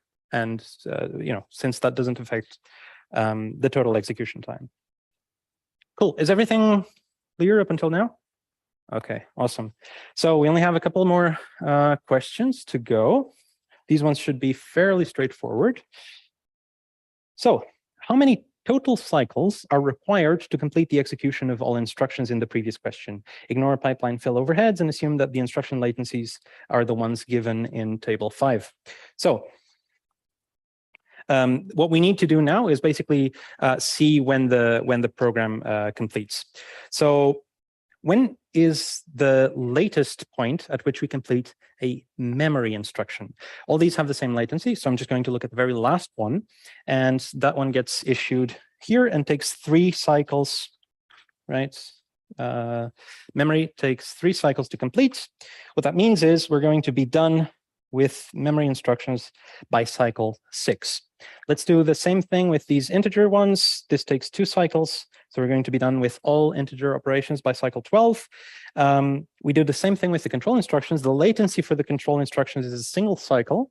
What that means is we're going to be done with these control instructions by cycle 13. Okay, so that's the latest one that we've seen so far. So if we want the total execution, we would use this one. And we just need to check, like we know that the float operations take a while. Let's see if that one goes past the branch. And we see that the latency for that is 4 cycles. So whatever starts here takes 1, 2, 3, 4 cycles and is done by cycle 10. So no, the answer, the final answer is that we take 13 cycles, right, to be done with the execution of the program. So that's our answer here. What's the total number of cycles? The total number of cycles is 13. And now we want to know what is the utilization of the instruction scheduling slots, computed as the ratio of utilized slots to the total execution slots throughout the execution. I have an important remark to do here, which is that because there is no standard way to measure this kind of utilization, it's very important that you read the question carefully. So in this case, I ask you to give me the utilization as the ratio between the utilized slots and the total slots. But this is not the only way that I could ask this. I could ask between the ratio of utilized slots to the number of VLIW instructions, right? You might see that in different questions on this topic. So always be sure to double check how we want you to calculate the utilization. If it's ambiguous, if you don't know what we mean, be explicit and state your assumptions, right? That's always a good idea. Okay, in this case, we are asked to compute it as the ratio between the utilized slots and the total slots that we had. So how many did we use? We used 4 here, then 1, 2, 3, 4, 5 here, right? Note that here one of the instructions is duplicated. So 4 plus 5 is 9, then plus 1 here is 10, plus 2 here is 12. So there's 12 slots that we used. That's going to be the numerator of the expression, right? And the denominator is going to be how many slots we could have used, okay? And that depends basically on how long the program took to finish. And since we know that the program took 13 cycles to finish, we know basically that there were, for each of these cycles, I have 4 slots that I can use. So the total number of available slots is just 13 times 4, right? It's just literally the number of boxes in this table during the run of the program. So here, this is going to be 12 divided by 13 times 4. Okay, and if you do the math here, this works out to, yeah, basically 3 over 13, which would have been fine, but because I have my cheat sheet here, this is approximately 23.1%. Okay, so in all these VLIW questions, this is a very common question to ask. So it's good that you're comfortable asking for utilizations. Yeah.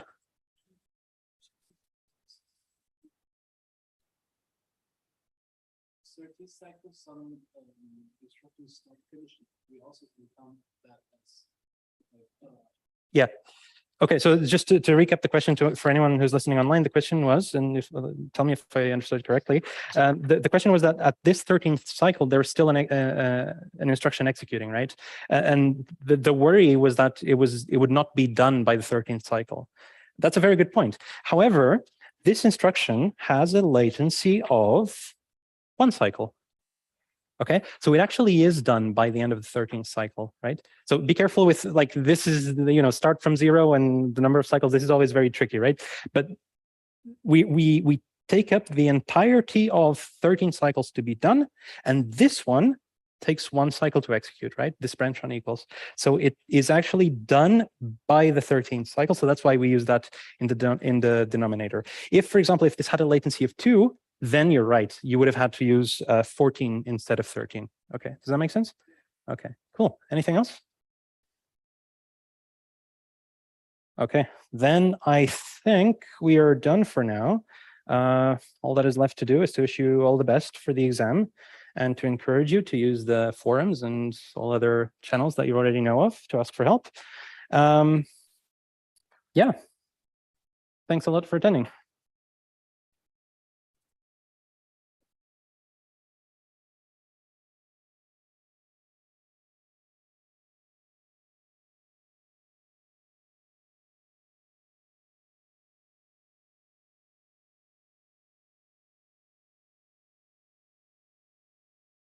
Okay, so we have one more question. So I'm just going to stop the screen share here.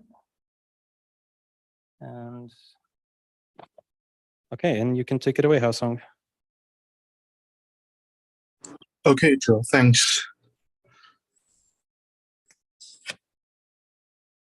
I think I need to have the permission to share my screen.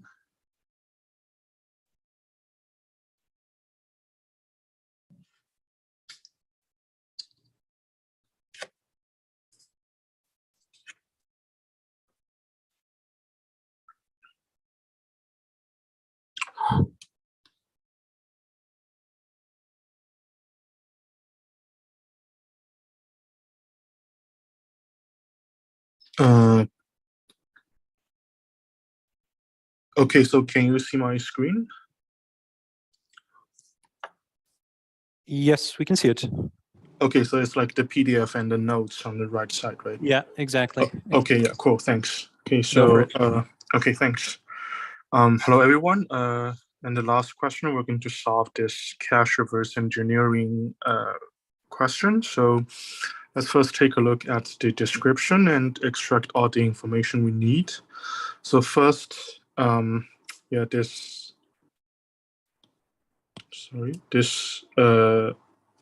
cache is addressed by bytes. We have the following 5 different possible block size. For possible associativity, 2 possible cache sizes, and one final thing is the replacement policy, either least recently used or first in, first out.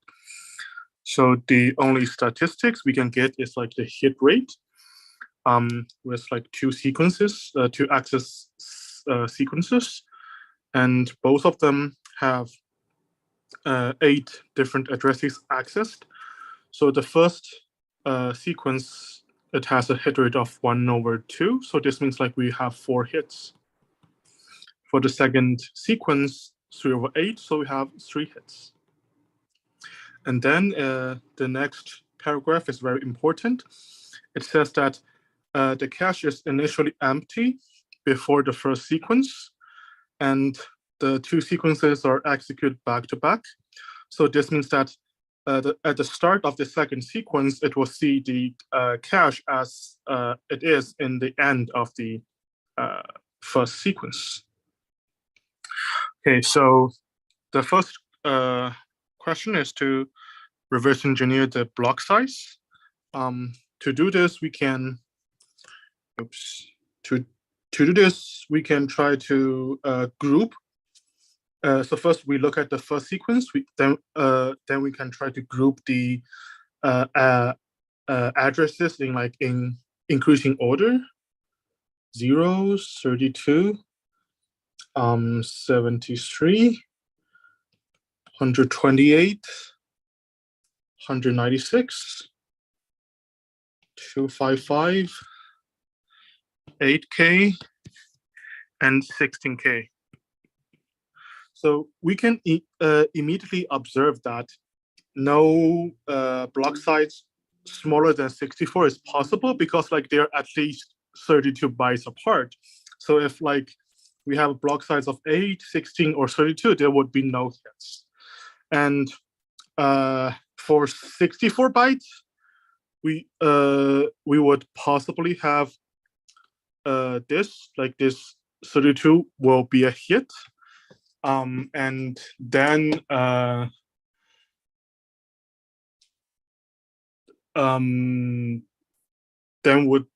we would have like a hit here. So yeah, that's only 2 hits. So now we only have one option left, which is 128 bytes. Let's also verify that. So for that, we would have a hit here, a hit here. So that's like 1, 2, 3, 4 hits. Yeah, so the cache block size would be 128 bytes. Then let's take a look at the second question. So we would like to know the associativity of the cache. So as the description already specifies, at the beginning of the second sequence, it will see the state of the cache as it is in the end of the first sequence. So in the end of the first sequence, we will have the following cache blocks. So starting from now on, I will just use the starting address of a cache block to represent that block. So let's say if I write a 0, this means like bytes 0 to 127, like it's in this like cache block. If I write 1, if I like write 128, then like it's like 128 byte to 255 byte. So yeah, we will be using this notation for simplicity.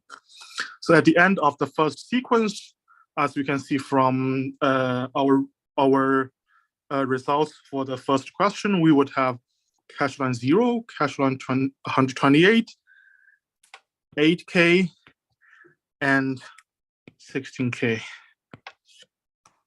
Okay, and then let's take a look at the second sequence.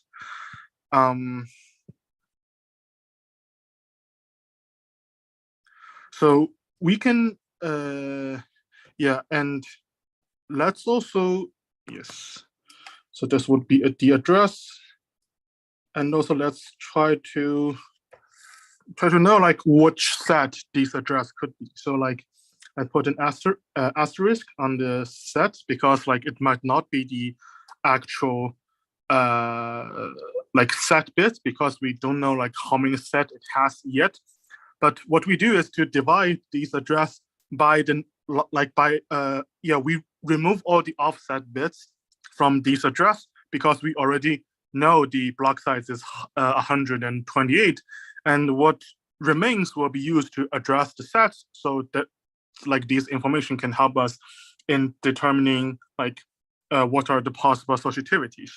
So if we divide all of these by 128, we have like 0, 1, this one would be 64, this would be 128. So we can see that this and this address, they will map to the same set regardless of the cache size and or like associativity, because like they're both like multiples of 2. And then let's take a look at the addresses accessed by the second sequence. So let's see, like let's say S2, sequence 2. The addresses would be, so 127, this would be 0, 4K is 4K, 8K is 8K, 32K is 32K, 196 is 128. And let's also have the set address, 0, 32, 64, this will be 256, 1.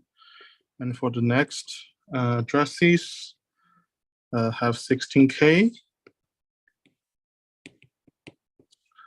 this 128, 0, 0, 512, 4. Okay, so as we can see here, except for like, so we can know for sure that like this access sequencing S2 will not replace the cache block 128 because like, like it's in set 1 and no other sets set asterisk value in sequence 2 could conflicate with it. So we have a guaranteed hit here. So because for S2 we have a total number of 3 hits, then the associativity must make like the number of hits in the rest of like these axes to be 2. And so first let's take a look like associativity of 1. If like it's associativity of 1, then it's like a direct mapped cache. So like all of these axes would conflict. So we would have no hits.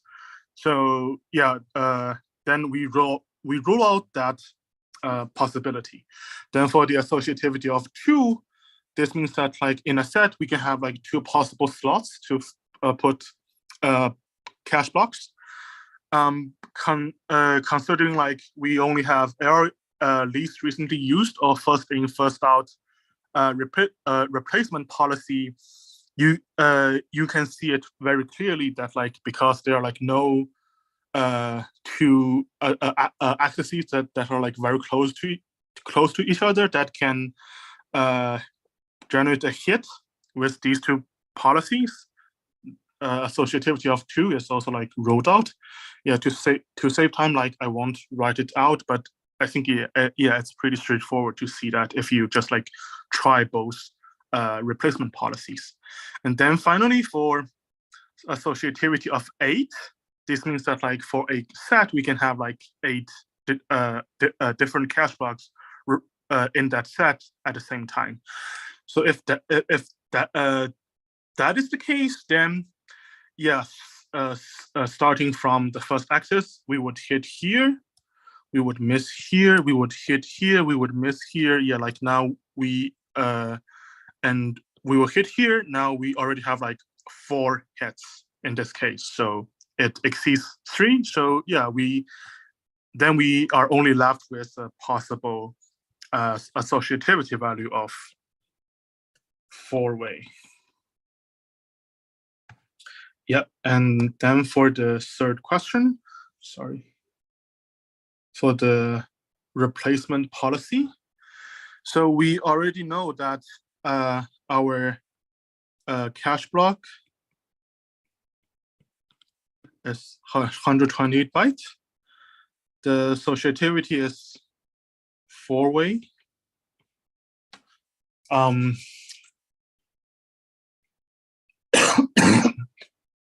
Yeah, excuse me. Okay, so then let's enumerate for both ROU and first out case to see which one can generate the desired result that we produce 3 hits in the axis in sequence 2. So to reiterate, at the end or let's say at the beginning of the second sequence, we would have like address 0, address 8K, address 16K in the cache for the for set 0. So for the first axis to 0, it will hit in the cache, and for the second axis to 4K, it will miss, and it will insert another line, this 4K line, into the set. So, and if yeah, and then for the next axis 8K, it will hit. For the next axis 32K, it misses, and it is going to replace a cache line in this set. So if it is the first in, first out policy, it will replace 0. So we end up with the sequence. Then for 128, it's in the first step, so we ignore that. And then, okay, for this 16K, we will hit here. So we have like yet again 4 possible hits. 1, 2, 3, 1, 2, 3, 4. So this contradicts with the number, the hit number of 3. So we only end up with like the ARU policy. And to see it for yourself, you can like just go over this process again, but with the ARU policy. With the ARU policy, when this 32K is inserted into the set, it will replace 16K instead of like 0. So for the next access to 16K, it will miss. So yeah, then we get a final hit number of 3. Okay, so oops. So then for the next question, sorry. We want to reverse engineer the size of the cache. In order to do this, we design a following access sequence consisting of 3 addresses. First access like 8K and then X and Y. So our goal is to come up with the address values of X and Y such that after this sequence, we can know how many bytes are there in our cache. Okay, so the sequence is 8K, X, and then Y. So at the end of the second sequence, we would have the contents in the set as let me think, 0, 8K, 16K, and 4K. Yes. And the, oops, sorry, let me think. Yes. Sorry, this should be this. So yeah, because for the area policy, this would replace the 0 as we access it here. So in this case, the least the ARU bit would be 32K after we access address 8K in this like probe sequence. So because there are like only 2 possible sizes, 4K byte or 8K bytes for our cache, we already know that like our cache is 122 byte block size and 4-way set associative. So this means that for 4K bytes, one set would be 1K large. So all the addresses that are like multiples of 1K, they will hit in the same set. And for 8 kilobyte, all the addresses like that are multiples of 2K, they will hit in the same set. So because like this access sequence brings the ARU bit to this 32K, and the way that we can know whether the size of the cache is 4K or 8K or not is to see if we can replace this least recently used cache line. So in order to do that, we put Y as 32K, such that if Y misses, then we know this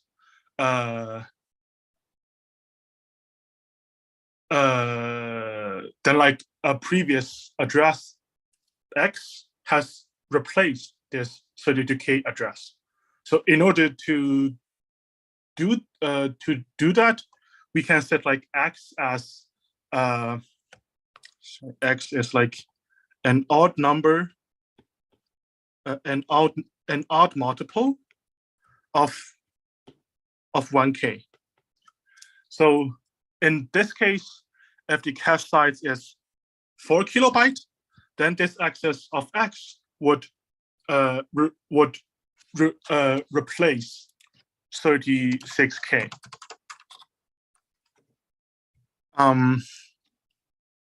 And if the cache size is like 8K, then this odd sequence will not replace 32K, and it will go to like another set. So the access of Y to the same address would hit. So by doing this, we can know whether our cache size is 4K or 8K. Yeah, so that solves our last question.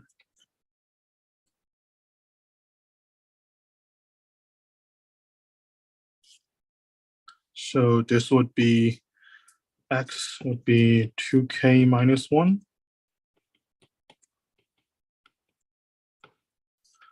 4K positive integer. Y would be 32K. Yep. Okay, so that solves all the cache problems. Is there any question about this?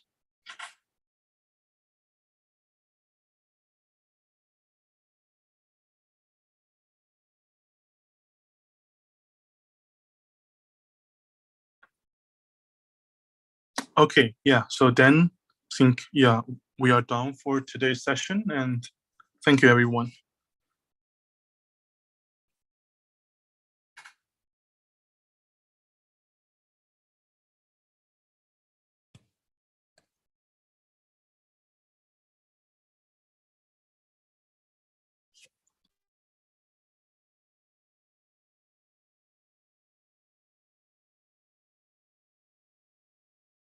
Thank you. How soon?